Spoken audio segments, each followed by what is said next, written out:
Hi all എല്ലാവർക്കും secret P S സിയിലേക്ക് സ്വാഗതം. അപ്പോൾ ഇന്നത്തെ ക്ലാസ്സിൽ നമ്മൾ നോക്കുന്നത് എക്കണോമിക്സ് ആണ്. എക്കണോമിക്സുമായി ബന്ധപ്പെട്ട് പഠിച്ചു വെച്ചിരിക്കേണ്ട NCERT ചാപ്റ്റേഴ്സ് നമുക്ക് ഒരു ക്ലാസ്സിലൂടെ തന്നെ പഠിക്കാനായിട്ട് നോക്കാം.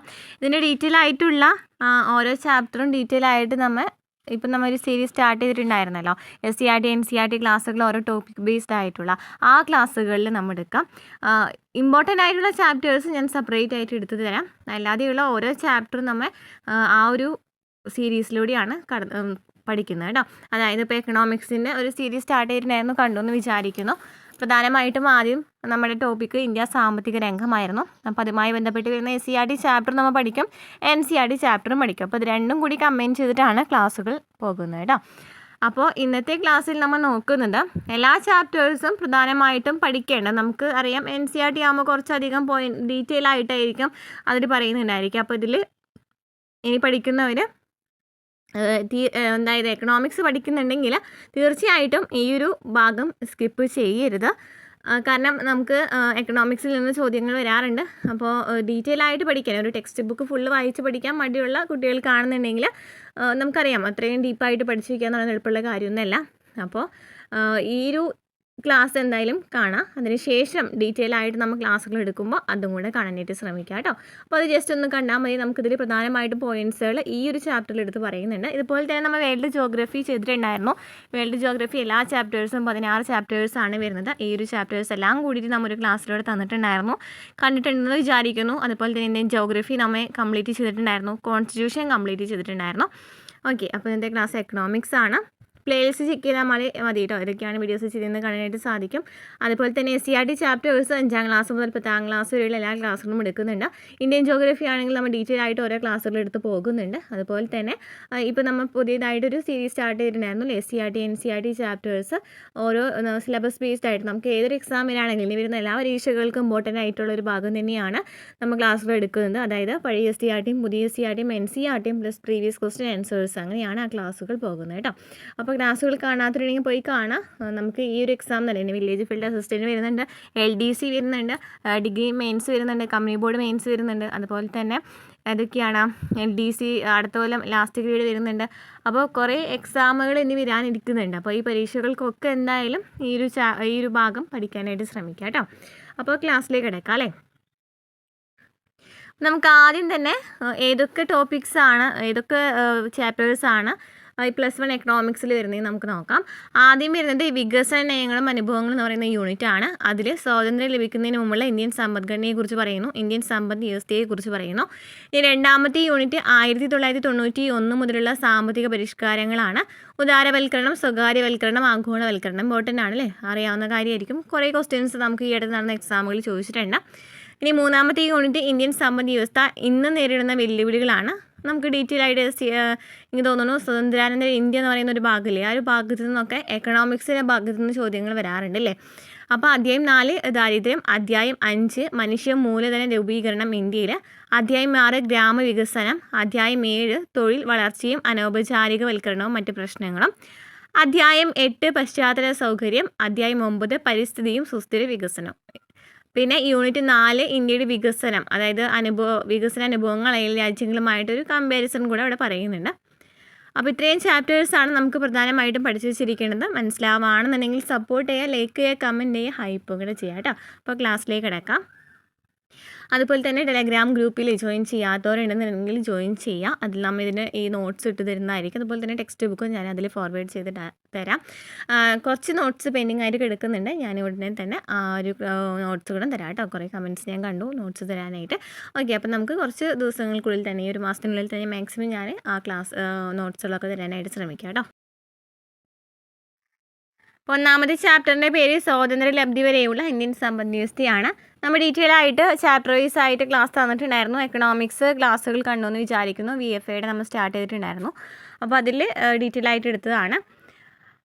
അപ്പോൾ അതിൽ പഠിക്കേണ്ട പ്രധാനമായിട്ടുള്ള പോയിൻറ്റ്സ് ആണ് ഇന്നത്തെ ക്ലാസ്സിൽ നമ്മൾ ഡിസ്കസ് ചെയ്യുന്നത്. പോലെ തന്നെ എല്ലാ ചാപ്റ്റേഴ്സിൻ്റെയും നോക്കാം കേട്ടോ. അപ്പോൾ ബ്രിട്ടീഷ് ഭരണകാലത്തുള്ള ഇന്ത്യൻ സമ്പദ് വ്യവസ്ഥയുടെ പ്രത്യേകതകൾ എന്തൊക്കെയാണ് നമ്മളവിടെ പറഞ്ഞത്? കുറഞ്ഞ സാമ്പത്തിക പുരോഗതിയാണെന്ന് പറഞ്ഞു അല്ലേ. സാമ്പത്തിക പുരോഗതി കുറവായിരുന്നു. ബ്രിട്ടീഷ് ഭരണകാലത്ത് ഇന്ത്യയുടെ സാമ്പത്തിക പുരോഗതി വളരെ കുറവാണ്. രാജ്യത്തിൻ്റെ ദേശീയ വരുമാനവും പ്രതിശീർഷ വരുമാനവും നന്നേ കുറവായിരുന്നു. Dadabhai Naoroji, VK Rao, William Digby, RC Desai, Findlay Shirras എന്നിവരുടെ ദേശീയ വരുമാന കണക്കുകൾ ഇത് ബോധ്യപ്പെടുത്തുന്നു. അപ്പോൾ സാമ്പത്തിക പുരോഗതി കുറവായിരുന്നു നമ്മൾ കണ്ടു. അതിൽ പ്രധാനപ്പെട്ട കുറച്ച് വ്യക്തിത്വങ്ങളെയും നമ്മൾ കണ്ടു അല്ലേ. അതിൽ നമ്മൾ എടുത്തു പറഞ്ഞത് VK റാവുവിൻ്റെ ബുക്ക് അല്ലേ, അദ്ദേഹത്തിൻ്റെ പഠനങ്ങളെ കുറിച്ചിട്ടാണ് നമ്മൾ അതിൽ എടുത്തു പറഞ്ഞിട്ടുണ്ടായിരുന്നത്. അപ്പോൾ സാമ്പത്തിക പുരോഗതി വളരെ കുറവായിരുന്നു നമുക്ക് മനസ്സിലായി. ഏത് സമയത്ത് കൊളോണിയൽ ഭരണകാലത്ത്, അതായത് ബ്രിട്ടീഷ് ഭരണകാലം അല്ലേ, ഇന്ത്യൻ സ്വാതന്ത്ര്യം നേടുന്നതിന് മുമ്പുള്ള സമയത്ത് നോക്കുകയാണെന്നുണ്ടെങ്കിൽ. നെക്സ്റ്റ് കാർഷിക മേഖലയുടെ പ്രത്യേകതകൾ. ആ സമയത്ത് കാർഷിക മേഖല എങ്ങനെയായിരുന്നു? കുറഞ്ഞ ഉൽപ്പാദനക്ഷമതയായിരുന്നു. കുറഞ്ഞ ഉൽപ്പാദനക്ഷമതയ്ക്ക് കാരണം എന്ത് തന്നെയായിരുന്നു? കർഷകരെ ചൂഷണം ചെയ്യുന്ന ഭൂവുടമ സമ്പ്രദായം ഉണ്ടായിരുന്നു. അതിനാൽ തന്നെയാണ് നമ്മൾ സമീന്ദാർമാരെ കുറിച്ചൊക്കെ പറഞ്ഞിട്ടുണ്ടായിരുന്നല്ലോ. അപ്പോൾ നികുതിയൊക്കെ കൊടുക്കണം അല്ലേ. അപ്പോൾ അതൊക്കെ കാരണം തന്നെ അവിടെ ഉൽപ്പാദനക്ഷമത വളരെ കുറവായിരുന്നു. അതുപോലെ തന്നെ എന്താണ്, പഴഞ്ചൻ സാങ്കേതിക വിദ്യയായിരുന്നു. ജലസേചന സൗകര്യങ്ങളുടെ കുറവുണ്ടായിരുന്നു. കീടനാശിനികളുടെയും വളങ്ങളുടെയും കുറവുണ്ടായിരുന്നു. കർഷകരുടെ തൊഴിലില്ലായ്മയും ദാരിദ്ര്യവും കൃഷിയുടെ വാണിജ്യവൽക്കരണം എന്നിവയൊക്കെ എന്താണ് കാർഷിക മേഖലയുടെ പ്രത്യേകതകളാണ്. അപ്പോൾ ഉൽപ്പാദനക്ഷമത വളരെ കുറവാണ് അല്ലേ. അതുപോലെ തന്നെ ഭൂവുടമ സമ്പ്രദായമാണ് നിലനിന്നിരുന്നത്. അതുപോലെ തന്നെ എന്താണ്, സാങ്കേതിക വിദ്യ നോക്കുകയാണെന്നുണ്ടെങ്കിലും പഴയതാണ്. അതുപോലെ തന്നെ എന്താണ്, ജലസേചന സൗകര്യങ്ങൾ വളരെ കുറവായിരുന്നു. രാസവളങ്ങളുടെയും കീടനാശിനികളുടെയും അളവ് വളരെ കുറവായിരുന്നു, കൊടുത്തിട്ടുണ്ടായിരുന്നു അല്ലേ. അതിൻ്റെയൊക്കെ വളങ്ങളുടെയൊക്കെ അളവ് വളരെ കുറവായിരുന്നു. അതുപോലെ തന്നെ കർഷകരുടെ തൊഴിലില്ലായ്മയും ദാരിദ്ര്യവും അതുപോലെ തന്നെ എന്താണ്, കൃഷിയുടെ വാണിജ്യവൽക്കരണമൊക്കെ കാർഷിക വ്യവസായ മേഖലയിലെ മുരടിപ്പിന് കാരണമായി. നെക്സ്റ്റ് വ്യാവസായിക മേഖലയുടെ പ്രത്യേകതകൾ എന്തൊക്കെയായിരുന്നു? വ്യാവസായിക മേഖല പിന്നോക്കാവസ്ഥയിലായിരുന്നു. വ്യാവസായിക മേഖലയുടെ തകർച്ചയ്ക്ക് കാരണമാകുന്ന നയമാണ് ബ്രിട്ടീഷുകാർ നടപ്പിലാക്കിയത്. അപ്പോൾ വ്യാവസായിക മേഖല വളരെ പിന്നോട്ടായിരുന്നു. അതിന് കാരണം ബ്രിട്ടീഷുകാർ നടപ്പിലാക്കിയിട്ടുള്ള നയങ്ങളായിരുന്നു. അപ്പോൾ വ്യാവസായിക മേഖല പിന്നോക്കാവസ്ഥയിലായിരുന്നു. കാരണം എന്താണ്? ബ്രിട്ടീഷുകാർ നടപ്പിലാക്കിയ 2 നയങ്ങളാണ്. അതായത് ബ്രിട്ടീഷുകാർ നടപ്പിലാക്കിയിട്ടുള്ള നയങ്ങൾ തന്നെയാണ് ഈ ഒരു വ്യാവസായിക മേഖല പിന്നോക്കാവസ്ഥയിലാവാൻ കാരണം. പ്രധാനമായിട്ടും 2 ലക്ഷ്യങ്ങളാണ് ഈ ബ്രിട്ടീഷുകാർക്ക് ഉണ്ടായിരുന്നത്. ഒന്ന്, ഇന്ത്യയിൽ നിന്ന് അസംസ്കൃത വസ്തുക്കൾ ബ്രിട്ടനിലെ വ്യവസായങ്ങളിലേക്ക് കയറ്റുമതി ചെയ്യുക. അതായത് ബ്രിട്ടനിലെ വ്യവസായങ്ങൾക്ക് വേണ്ടിയിട്ട് അസംസ്കൃത വസ്തുക്കൾ ഇന്ത്യയിൽ നിന്നും കയറ്റുമതി ചെയ്യുക എന്ന് പറയുന്നതാണ് ഒന്നാമത്തെ കാര്യം എന്ന് പറയുന്നത്. രണ്ടാമത്തെ ലക്ഷ്യം എന്താണ്? ബ്രിട്ടനിലെ വ്യാവസായിക ഉൽപ്പന്നങ്ങൾ ഇന്ത്യയിലേക്ക് ഇറക്കുമതി ചെയ്യുക. അപ്പോൾ ഇവിടെ നിന്ന് അസംസ്കൃത വസ്തുക്കളൊക്കെ കൊണ്ടുപോയിട്ട് ഇവരവിടെ പോയിട്ട് എന്ത് ചെയ്യും? ഓരോന്നുണ്ടാക്കും അല്ലേ. അതിനുശേഷം ആ ഉൽപ്പന്നങ്ങളൊക്കെ എന്ത് ചെയ്യും? ഇന്ത്യയിലേക്ക് ഇറക്കുമതി ചെയ്യുക എന്നതാണ് പ്രധാനമായിട്ടും ബ്രിട്ടീഷുകാരുടെ ലക്ഷ്യമായിരുന്നത്. ഇന്ത്യ ബ്രിട്ടൻ്റെ വ്യാവസായിക ഉൽപ്പന്നങ്ങൾ വിറ്റഴിക്കാനുള്ള വിപണിയായിട്ട് മാറി. ചണം, കോട്ടൺ, ടെക്സ്റ്റൈൽസ് മുതലായ കുറച്ച് വ്യവസായങ്ങൾ മാത്രമാണ് ഇവർ പ്രോത്സാഹിപ്പിച്ചിട്ടുണ്ടായിരുന്നത്. മൂലധന വസ്തുക്കളുടെ വ്യവസായങ്ങൾ വളരെ കുറവാണ്. മൂലധനം കിട്ടുന്ന അല്ലേ ആ വ്യവസായങ്ങളൊക്കെ എന്താണ്, വളരെ കുറവാണ്. 1907 ടിസ്കോ ആരംഭിച്ചത്. പഠിച്ചു വെച്ചിരിക്കുക, 1907 ടിസ്കോ ആരംഭിച്ചത്. ഇന്ത്യൻ കരകൗശലോൽപാദന മേഖല തകർന്നു. ബ്രിട്ടീഷുകാരുടെ തെറ്റായ വ്യവസായ നയവും ബ്രിട്ടീഷ് ഉൽപ്പന്നങ്ങളുമായുള്ള ഇന്ത്യൻ കരകൗശലോൽപ്പന്നങ്ങളുടെ മത്സരവുമായിരുന്നു കരകൗശല ഉൽപാദന മേഖല തകരുവാനിട ഇടയായിട്ടുള്ള കാരണങ്ങളെന്ന് പറയുന്നത്. അപ്പോൾ കരകൗശല മേഖല പൂർണ്ണമായിട്ടും തകർന്നു അല്ലേ. അതിന് പ്രധാനമായിട്ടും ഉണ്ടായ കാരണം എന്ന് പറയുന്നത് എന്തായിരുന്നു? ബ്രിട്ടീഷുകാരുടെ തെറ്റായ വ്യവസായ നയവും അതുപോലെ തന്നെ ബ്രിട്ടീഷ് ഉൽപ്പന്നങ്ങളുമായുള്ള ഇന്ത്യൻ കരകൗശല ഉൽപ്പന്നങ്ങളുടെ മത്സരവുമാണ്. വ്യാവസായിക മേഖലയിൽ തൊഴിലവസരങ്ങൾ വളരെ കുറവായിരുന്നു. വ്യാവസായിക മേഖലയുടെ GDPയിലേക്കുള്ള സംഭാവനയും വളരെ കുറവായിരുന്നു. അപ്പോൾ വ്യാവസായിക മേഖലയെക്കുറിച്ച് നോക്കുകയാണെന്നുണ്ടെങ്കിൽ പ്രധാനമായിട്ടും ബ്രിട്ടൻ്റെ ലക്ഷ്യം എന്ന് പറയുന്നത് എന്തായിരുന്നു? ഇന്ത്യയിൽ നിന്ന് അവർക്കുള്ള വ്യവസായങ്ങൾക്ക് ആവശ്യമായിട്ടുള്ള അസംസ്കൃത വസ്തുക്കളൊക്കെ ഇന്ത്യയിൽ നിന്ന് കയറ്റുമതി ചെയ്യുക. ഇത് ഉൽപ്പന്നങ്ങളായിട്ട് മാറ്റിയിട്ട് ഇന്ത്യയിലേക്ക് ഇറക്കുമതി ചെയ്യുക അല്ലേ. പക്ഷേ ഇവർ കുറച്ച് വ്യവസായങ്ങളൊക്കെ പ്രോത്സാഹിപ്പിച്ചിട്ടുണ്ട്. ഏതൊക്കെയാണ്? ചണം, കോട്ടൺ, ടെക്സ്റ്റൈൽസ് മുതലായ കുറച്ച് വ്യവസായങ്ങൾ മാത്രം പ്രോത്സാഹിപ്പിച്ചിട്ടുണ്ടായിരുന്നു. അതുപോലെ തന്നെ ടിസ്കോ എന്നത് 1907 പഠിച്ചു വെച്ചിരിക്കുക. മൂലധന വസ്തുക്കളുടെ വ്യവസായങ്ങൾ വളരെ കുറവായിരുന്നു. അതുപോലെ തന്നെ ഇതിനൊക്കെ കാരണം കരകൗശല മേഖലയൊക്കെ എന്താണ്, കരകൗശല ഉൽപ്പാദന മേഖലയൊക്കെ പൂർണ്ണമായിട്ടും തകർന്നിടിഞ്ഞു. കാരണം എന്തായിരുന്നു? പ്രധാനമായിട്ടും ബ്രിട്ടീഷുകാർ നടപ്പിലാക്കിയിട്ടുള്ള നയം അല്ലേ, വ്യവസായ നയം അതുപോലെ തന്നെ ബ്രിട്ടീഷ് ഉൽപ്പന്നങ്ങളുമായുള്ള ഇന്ത്യൻ കരകൗശല ഉൽപ്പന്നങ്ങളുടെ മത്സരവുമായിരുന്നു. നെക്സ്റ്റ് ജനസംഖ്യാ സവിശേഷതകൾ നോക്കുകയാണെന്നുണ്ടെങ്കിൽ ആ സമയത്ത് നോക്കുകയാണെന്നുണ്ടെങ്കിൽ നമുക്കറിയാം സെൻസസ് നടക്കുന്നത് 10 വർഷം കൂടുമ്പോഴാണ് അല്ലേ. അപ്പോൾ ആ സമയത്ത് നോക്കുകയാണെന്നുണ്ടെങ്കിൽ 1921 വരെ ഇന്ത്യ ജനസംഖ്യാ പരിവർത്തനത്തിന് 1ാം ഘട്ടത്തിലായിരുന്നു. ഉയർന്ന ജനനനിരക്കും ഉയർന്ന മരണനിരക്കാണ് ഉണ്ടായിരുന്നത്. 1921 മുതൽ രണ്ടാം ഘട്ടത്തിലാണ് അപ്പോഴും എന്താണ് ഉയർന്ന ജനനനിരക്കും അതുപോലെ തന്നെ താഴ്ന്ന മരണനിരക്കുമായിരുന്നു. ഇനി സാക്ഷരത വളരെ കുറവായിരുന്നു അല്ലേ, സാക്ഷരത നിരക്ക് വളരെ കുറവാണ്. സ്ത്രീ സാക്ഷരത നിരക്ക് വളരെ കുറവാണ്. ശിശുമരണ നിരക്ക് കൂടുതലാണ്. പ്രതീക്ഷിത ആയുസ് ഭയങ്കര കുറവായിരുന്നു. ആയുസ് നോക്കുകയാണെന്നുണ്ടെങ്കിൽ വളരെ കുറവാണ്. പിന്നെ ആരോഗ്യ സംവിധാനങ്ങൾ മോശമായിരുന്നു, അതിനാൽ തന്നെ കുറേ മരണനിരക്കുകൾ കൂടുതലായിരുന്നു. ജനങ്ങൾ ദരിദ്രരായിരുന്നു. ആദ്യത്തെ ജനസംഖ്യ നടന്നെന്നാണ് 1881 ആദ്യത്തെ ജനസംഖ്യാ സെൻസസ് നടക്കുന്നത്. 1881 പിന്നെ ജനസംഖ്യയുടെ മഹത്തായ വിഭജനം 1921. അപ്പോൾ ഇത്രയും പഠിച്ചു വെച്ചിരിക്കുക. പ്രധാനമായിട്ടും ജനസംഖ്യാ സവിശേഷതകൾ നോക്കുകയാണെങ്കിൽ 1921 സമയത്ത് ഫസ്റ്റ് ഘട്ടത്തിൽ നോക്കുകയാണെങ്കിൽ ജനനനിരക്കും മരണനിരക്കൊക്കെ വളരെ കൂടുതലാണ്. അതുപോലെ തന്നെ രണ്ടാം ഘട്ടത്തിൽ നോക്കുകയാണെങ്കിൽ ജനനനിരക്ക് കുറവാണ്, താഴ്ന്ന മരണനിരക്കായിരുന്നു. പിന്നീട് ഈ സാക്ഷരത നിരക്ക് വളരെ കുറഞ്ഞു, സ്ത്രീ സാക്ഷരത നിരക്ക് വളരെ കുറഞ്ഞു, ശിശുമരണ നിരക്ക് കൂടി. അതുപോലെ തന്നെ ഈ പ്രാഥമിക ചികിത്സാ സൗകര്യങ്ങളൊക്കെ വളരെ കുറഞ്ഞു. അതിനാൽ തന്നെ എന്ത് സംഭവിച്ചു, മരണനിരക്കും കൂടി അല്ലേ. പിന്നെന്താ പറഞ്ഞത്, ശിശുമരണ നിരക്കും കൂടി. അതുപോലെ തന്നെ ആരോഗ്യ സംവിധാനങ്ങൾ മോശമായിരുന്നു എന്ന് പറഞ്ഞു, ജനങ്ങൾ ദരിദ്രരായിരുന്നു എന്നും പറഞ്ഞു. നെക്സ്റ്റ്, വിദേശ വ്യാപാര മേഖല. വിദേശ വ്യാപാര മേഖലയുടെ പ്രത്യേകതകൾ എന്തൊക്കെയാണ്? ഇന്ത്യയിലെ കാർഷിക ഉൽപ്പന്നങ്ങൾ ബ്രിട്ടനിലേക്ക് അസംസ്കൃത വസ്തുക്കളായിട്ട് കയറ്റുമതി ചെയ്തു, നമ്മൾ പഠിച്ചു. ഇന്ത്യ ബ്രിട്ടൻ്റെ ഉൽപ്പന്നങ്ങൾ വിൽക്കുവാനുള്ള വിപണിയായിട്ട് മാറി അല്ലേ. വിദേശ വ്യാപാരം ബ്രിട്ടനാണ് അനുകൂലമായത്. പ്രധാനമായിട്ടും അവിടെ സൂയസ് കനാൽ വരുന്നുണ്ട്, നമ്മൾ ഡീറ്റെയിൽ ആയിട്ട് ആ ടെക്സ്റ്റ് ബുക്കിൽ പറഞ്ഞു അല്ലേ. സൂയസ് കനാൽ 1869 വന്നത്. ഈ സൂയസ് കനാൽ തുറന്നതോട് കൂടിയിട്ട് ബ്രിട്ടന് ഇന്ത്യയുമായുള്ള വ്യാപാരം എളുപ്പവും ചിലവ് കുറഞ്ഞതുമായിട്ട് മാറി. അപ്പോൾ സൂയസ് കനാൽ വരുമ്പോൾ ആഫ്രിക്കയുടെ ഒരു ഭാഗം വളഞ്ഞ് ഒന്ന് ചുറ്റി സഞ്ചരിച്ചിട്ട് വേണമായിരുന്നു മറ്റു രാജ്യങ്ങളുമായിട്ട് വിദേശ വ്യാപാരം നടത്തുന്നതിനായിട്ട്. പക്ഷേ ഈ ഒരു ഭാഗം ഈ സൂയസ് കനാൽ വന്നപ്പോൾ എന്ത് ചെയ്തു, യൂറോപ്യന്മാർക്കൊക്കെ വിദേശ വ്യാപാരം കൂടുതലായിട്ട് ചെയ്യാനായിട്ട് ഇടയായി. അതുപോലെ തന്നെ യൂറോപ്യന്മാർക്ക് ഇന്ത്യയുമായിട്ടും കൂടുതലായിട്ട് വ്യാപാരം ചെയ്യാനായിട്ട് ഇടയായി. അപ്പോൾ കൂടുതലായിട്ട് ഇന്ത്യയിൽ ബ്രിട്ടനായിട്ടാണ് കൂടുതൽ വ്യാപാര കച്ചവടം, വിദേശ വ്യാപാരം കൂടുതലായിട്ട് നടന്നിട്ടുണ്ടായിരുന്നത്. പിന്നീട് ചൈനയും അതുപോലെ തന്നെ പേർഷ്യൻ രാജ്യങ്ങളൊക്കെ കുറച്ച് ഈ വ്യാപാരം നടത്തുന്നുണ്ടെന്നും ടെക്സ്റ്റ് ബുക്കിൽ പറയുന്നുണ്ട്. ഇനി വിദേശ വ്യാപാരം മിച്ചം ബ്രിട്ടൻ രണ്ട് കാര്യങ്ങൾക്കാണ് പ്രയോജനപ്പെടുത്തിയത്. ഒന്ന്, യുദ്ധച്ചെലവ് നികത്താനും, രണ്ട്, ഇന്ത്യയിലെ ബ്രിട്ടൻ്റെ ഭരണച്ചെലവ് നികത്തുവാനായിട്ടും. അപ്പോൾ വിദേശ വ്യാപാരം മൂലം എന്നാണ് നമുക്ക് ഇന്ത്യയിൽ കുറച്ച് മിച്ചം അല്ലേ, കുറച്ച് ബെനിഫിറ്റ് ഒക്കെ ഉണ്ടായിരിക്കും. പക്ഷെ ഇതൊക്കെ കൂടുതലായിട്ട് ആർക്ക് തന്നെയാണ് പോയിട്ടുണ്ടായിരുന്നത്, ബ്രിട്ടൻകാർക്ക് തന്നെ, അതായത് ബ്രിട്ടീഷുകാർക്ക് തന്നെയാണ് പോയിട്ടുണ്ടായിരുന്നത്. യുദ്ധച്ചെലവുകൾ നമ്മൾ നികത്തണം, അതുപോലെ തന്നെ എന്താണ് ഇന്ത്യയിൽ ബ്രിട്ടൻ്റെ ഭരണച്ചെലവൊക്കെ നികത്തണം അല്ലേ. അപ്പോൾ ഇതിനൊക്കെ വേണ്ടിയിട്ടാണ് ഈ ഒരു ഫണ്ട് പോയിട്ടുണ്ടായിരുന്നത്. അപ്പോൾ ചുരുക്കി പറയുകയാണെന്നുണ്ടെങ്കിൽ ബ്രിട്ടനുമായിട്ടാണ് എല്ലാ കയറ്റുമതി ഇറക്കുമതിയൊക്കെ ചെയ്യുന്നത്. അപ്പോൾ ഇതുകൊണ്ട് ഉണ്ടാകുന്ന ലാഭം പോലും ഇവർക്ക് തന്നെയാണ് പോകുന്നത് അല്ലേ. നെക്സ്റ്റ്, തൊഴിൽ ഘടനയുടെ സവിശേഷതകൾ. രാജ്യത്തെ ഉൽപ്പാദന മേഖലകളിലേക്കുള്ള തൊഴിൽ ശക്തിയുടെ വിതരണമാണ് തൊഴിൽ ഘടന സൂചിപ്പിക്കുന്നത്. ഏറ്റവും കൂടുതൽ തൊഴിലാളികൾ കാർഷിക മേഖലയിലായിരുന്നു. കൃഷിയിൽ നോക്കുകയാണെങ്കിൽ 70 മുതൽ 75% വരെ ആളുകൾ വരുന്നുണ്ട്.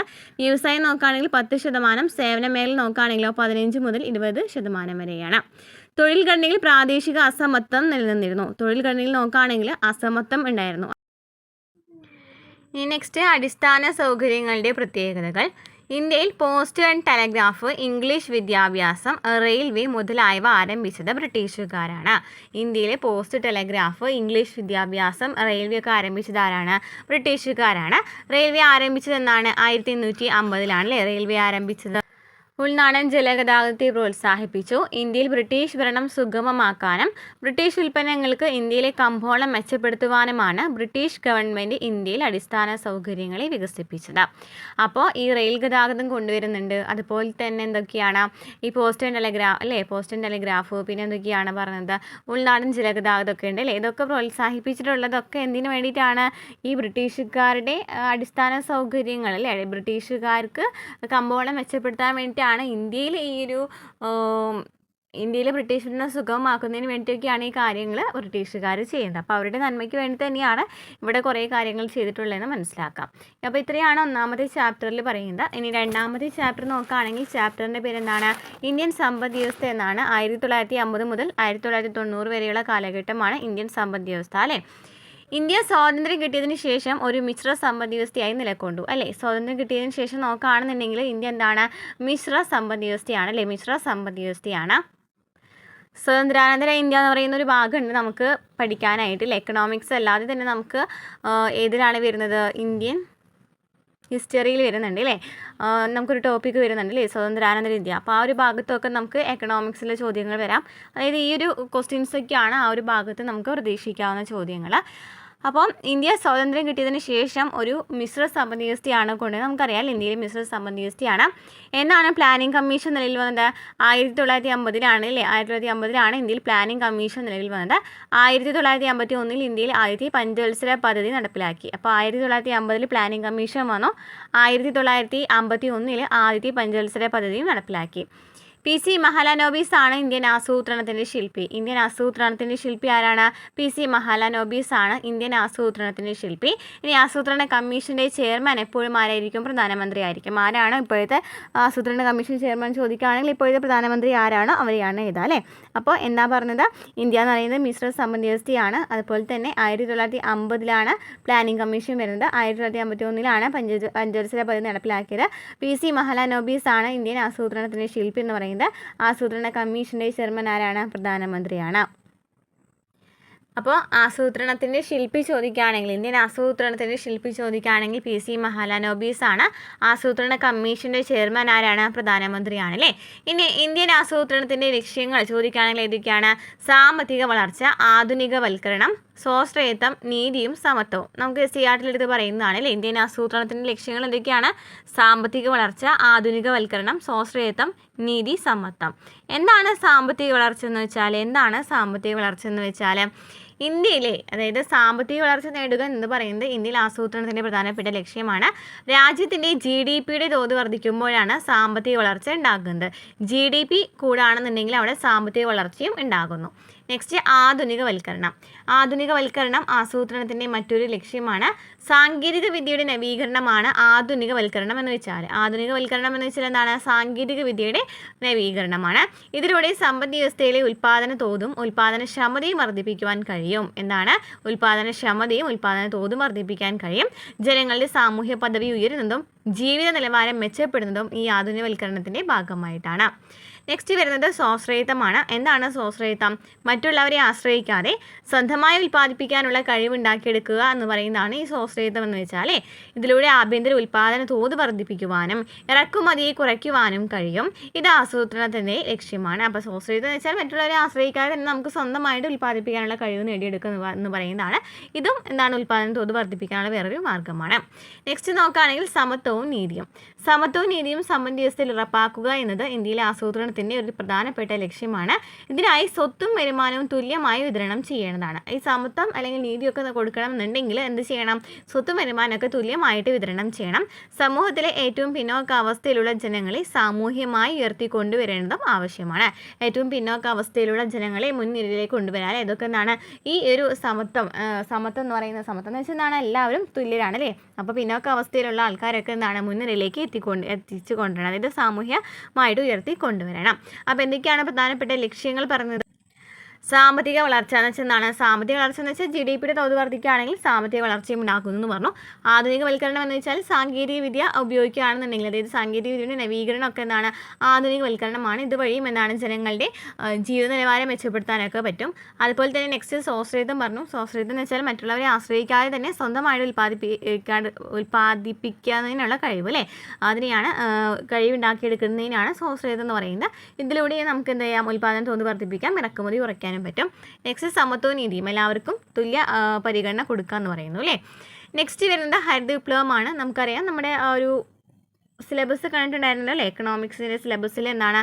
ഹരിത വിപ്ലവത്തെ കുറിച്ചിട്ട് എടുത്ത് പറയുന്നുണ്ട്. അതുപോലെ തന്നെ ഏതിനെ കുറിച്ചിട്ടാണ് എടുത്ത് പറയുന്നത്? പഞ്ചവത്സര പദ്ധതി എടുത്ത് പറയുന്നുണ്ട്. നമുക്ക് ആ സിലബസ് നോക്കണോ? എക്കണോമിക്സിൽ നമുക്ക് വരുന്നത് ടോപ്പിക്സ് സാമ്പത്തിക രംഗം വരുന്നുണ്ട്, പഞ്ചവത്സര പദ്ധതികൾ വരുന്നുണ്ട്, പ്ലാനിംഗ് കമ്മീഷൻ, നീതി ആയോഗ്, നവസാമ്പത്തിക പരിഷ്കാരങ്ങൾ, ധനകാര്യ സ്ഥാപനങ്ങൾ, കാർഷിക വിളകൾ, ധാതുക്കൾ, ഹരിത വിപ്ലവം ഒക്കെ വരുന്നുണ്ട്. ഇതൊക്കെ എന്താണ്? NCERTയിലും എടുത്ത് പറയുന്നുണ്ട്.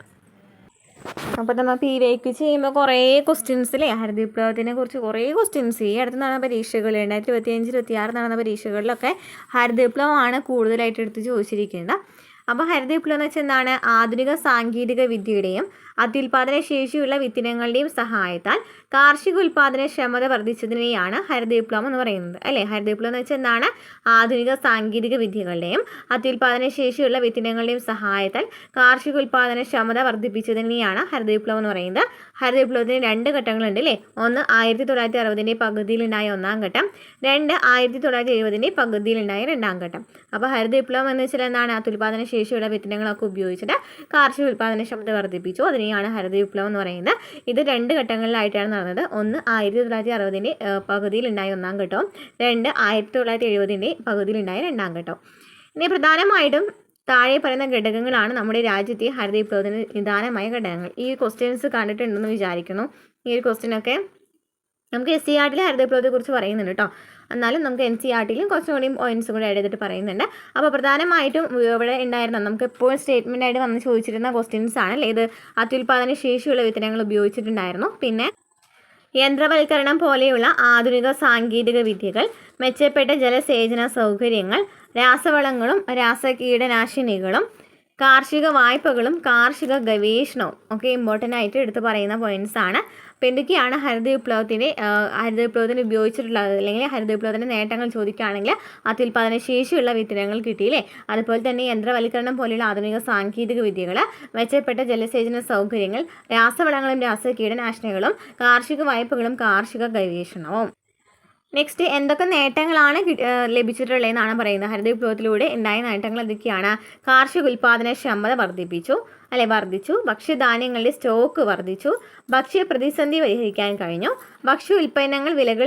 ഭക്ഷ്യോൽപ്പന്നങ്ങളുടെ വിലകൾ നിയന്ത്രിക്കാൻ കഴിഞ്ഞു. കൃഷിയിൽ ആധുനികവൽക്കരണം സാധ്യമായി. കാർഷിക ഉൽപ്പന്നങ്ങളുടെ കമ്പോള മിച്ചം വർദ്ധിപ്പിക്കാൻ സാധിച്ചു. കാർഷിക ഉൽപ്പാദനത്തിൽ സ്വാശ്രയത്വം കൈവരിക്കാൻ കഴിഞ്ഞു. അപ്പോൾ എന്തൊക്കെയാണ് ഹരിത വിപ്ലവത്തിൻ്റെ നേട്ടങ്ങൾ? കാർഷിക ഉൽപ്പാദനക്ഷമത വർദ്ധിപ്പിച്ചു, ഭക്ഷ്യധാന്യങ്ങളുടെ സ്റ്റോക്ക് വർദ്ധിച്ചു അല്ലേ. അതുപോലെ തന്നെ ദാരിദ്ര്യമൊക്കെ അവിടെ കുറയാണല്ലേ. ഭക്ഷ്യോൽപ്പന്നങ്ങളുടെ വിലകളൊക്കെ നിയന്ത്രിക്കാനായിട്ട് പറ്റി. ഭക്ഷ്യ പ്രതിസന്ധി പരിഹരിക്കാനായിട്ട് കഴിഞ്ഞു. ആധുനികവൽക്കരണം കൃഷിയിലുണ്ടായി. അതുപോലെ തന്നെ കമ്പോള മിച്ചം വർദ്ധിപ്പിച്ചു. അതിൻ്റെ ഫലമായിട്ട് അതുപോലെ തന്നെ കാർഷിക ഉൽപ്പാദനത്തിലാണ് സ്വാശ്രയത്വം കൈവരിക്കാനായിട്ട് കഴിഞ്ഞത്. ക്ലിയർ ആണല്ലോ. നെക്സ്റ്റ് വരുന്നത് ഹരിത വിപ്ലവത്തിന് ചില ദോഷഫലങ്ങളാണ്. ഹരിത വിപ്ലവം എന്ന് വെച്ചാൽ നമുക്കറിയാം ഗോതമ്പിന് മാത്രമാണ് കൂടുതൽ ഇമ്പോർട്ടൻസ് കൊടുത്തിട്ടുണ്ടായിരുന്നത് അല്ലേ. അപ്പോൾ ഹരിത വിപ്ലവം ഒരു ഗോതമ്പ് വിപ്ലവം മാത്രമായിരുന്നു. യന്ത്രവൽക്കരണം പോലുള്ള ആധുനിക സാങ്കേതിക വിദ്യ തൊഴിലില്ലായ്മയെ സൃഷ്ടിച്ചു. യന്ത്രവൽക്കരണം പോലെയുള്ള അതായത് ആധുനിക സാങ്കേതിക വിദ്യ എന്ന് പറഞ്ഞു അല്ലേ. അപ്പോൾ അങ്ങനെ വരുമ്പോൾ എന്താണ് ഈ ആദ്യം ജോലി ചെയ്തിട്ടുണ്ടായിട്ടുള്ളവരുടെ തൊഴിൽ കുറയാണ് ചെയ്യുന്നത് അല്ലേ. അപ്പോൾ തൊഴിലില്ലായ്മയെ സൃഷ്ടിച്ചു. ഇനി ഹരിത വിപ്ലവത്തിലൂടെ നേട്ടങ്ങൾ ഉണ്ടാക്കുവാൻ സാധിച്ചത് വൻകിട കർഷകർക്ക് മാത്രമായിരുന്നു. അത് പഠിച്ചിരിക്കട്ടെ. ആ ഒരു പോയിന്റ് ചോദിക്കാറുണ്ട്. വൻകിട അതുപോലെ തന്നെ ചെറുകിട കർഷകർ തമ്മിലുള്ള അന്തരം വർദ്ധിച്ചു എന്ന് പറയും, അല്ലെങ്കിൽ അന്തരം കുറഞ്ഞു എന്നൊക്കെ ആയിരിക്കും തന്നിട്ടുണ്ടായിരിക്കും. അപ്പോൾ അന്തരം വർദ്ധിക്കുകയാണ് അവിടെ ചെയ്തിട്ടുള്ളത്. അതായത് നേട്ടം കൂടുതലായിട്ട് ഉണ്ടായിട്ടുള്ളത് വൻകിട കർഷകർക്ക് മാത്രമാണ്. കർഷകർക്കിടയിൽ അസമത്വം വർദ്ധിച്ചു. അപ്പോൾ ഇതൊക്കെയാണ് പ്രധാനമായിട്ടും വരുന്ന ദോഷഫലങ്ങൾ.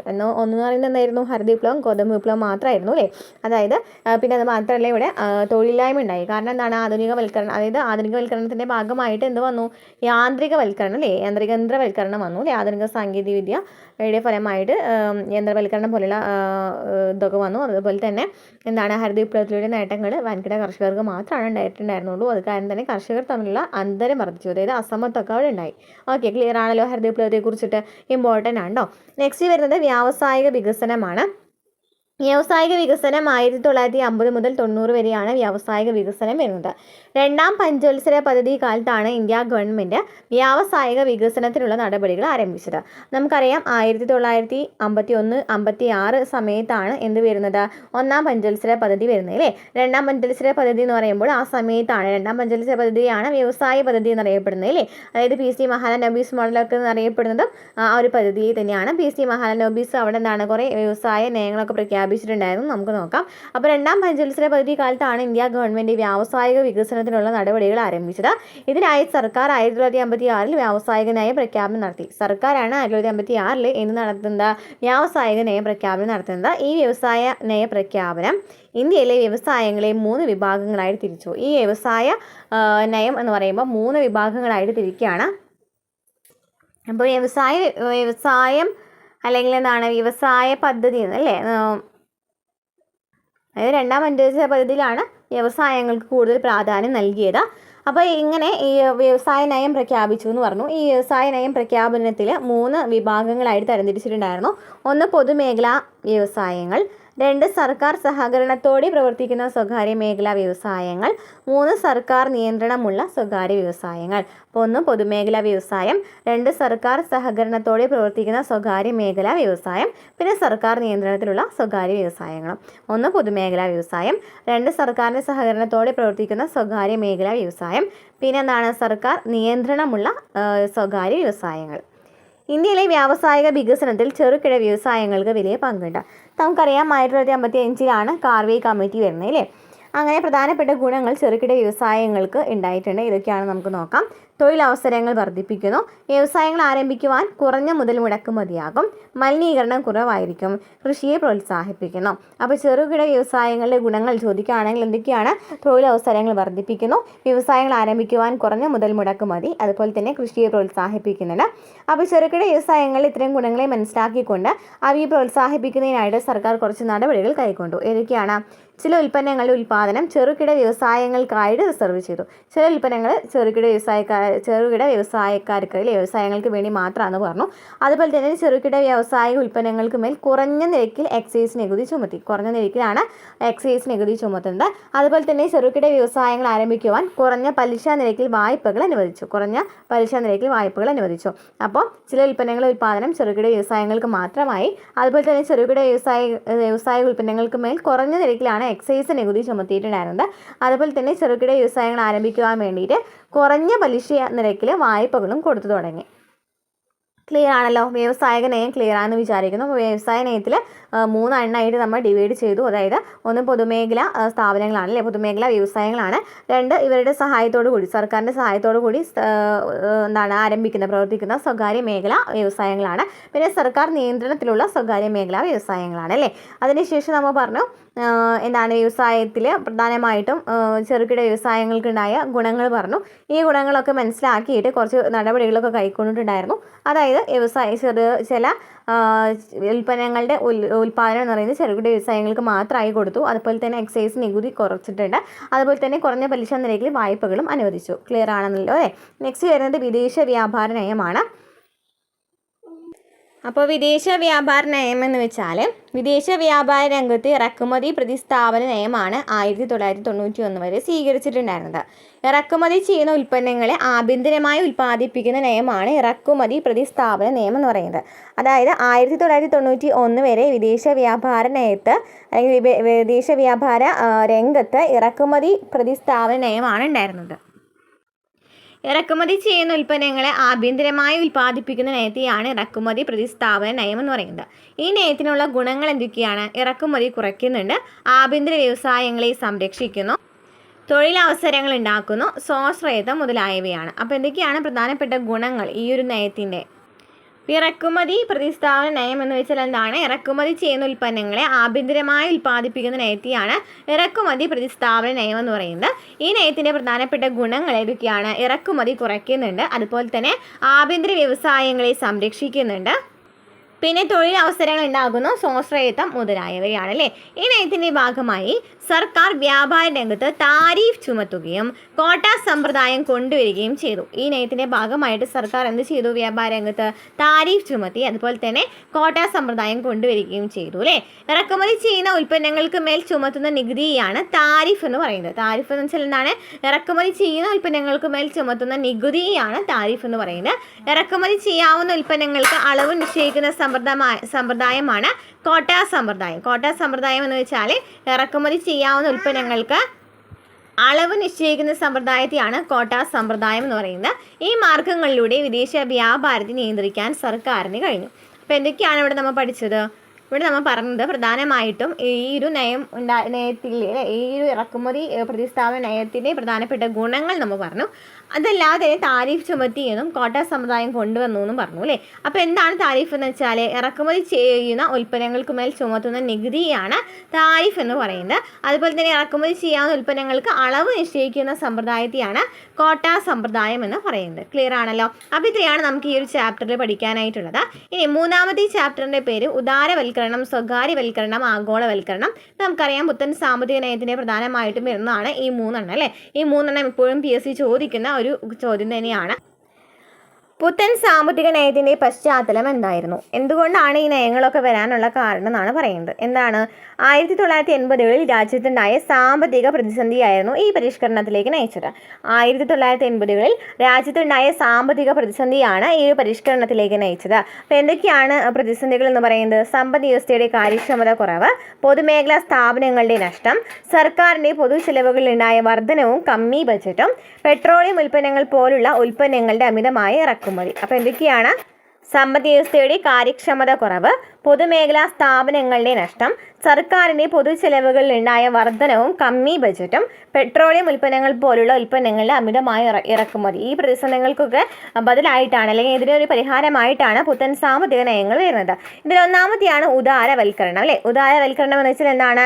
സാമ്പത്തിക രംഗത്തുള്ള നിയന്ത്രണങ്ങളിൽ നിന്ന് സമ്പദ് വ്യവസ്ഥയെ സ്വതന്ത്രമാക്കുക എന്നതാണ് ഉദാരവൽക്കരണം എന്നതുകൊണ്ട് അർത്ഥമാക്കുന്നത്. ഉദാരവൽക്കരണം എന്ന് വെച്ചാൽ സാമ്പത്തിക രംഗത്തുള്ള നിയന്ത്രണങ്ങളിൽ നിന്നും സമ്പദ് വ്യവസ്ഥയെ സ്വതന്ത്രമാക്കുക.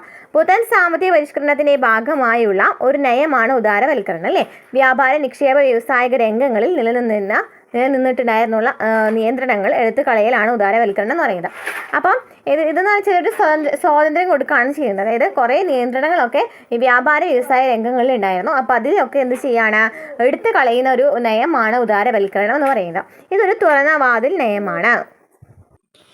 ഇനി ഉദാരവൽക്കരണ നടപടികൾ കൈക്കൊണ്ടത് ഏത് മേഖലകളിലൊക്കെയാണെന്ന് പറയുന്നുണ്ട്. ഒന്ന്, വ്യാവസായിക മേഖലയിലുള്ള പരിഷ്കരണം. നമുക്ക് ചോദിക്കാം ചിലപ്പോൾ വ്യാവസായിക മേഖലയിലാണോ ധനകാര്യ മേഖലകളിലാണോ എന്നൊക്കെ ചോദിക്കാം അല്ലേ. സ്റ്റേറ്റ്മെൻ്റ് ആയിട്ട് വരാവുന്ന ക്വസ്റ്റ്യൻ ആണ്. അപ്പോൾ വ്യാവസായിക മേഖലയിലുള്ള പരിഷ്കരണം എന്താണ്?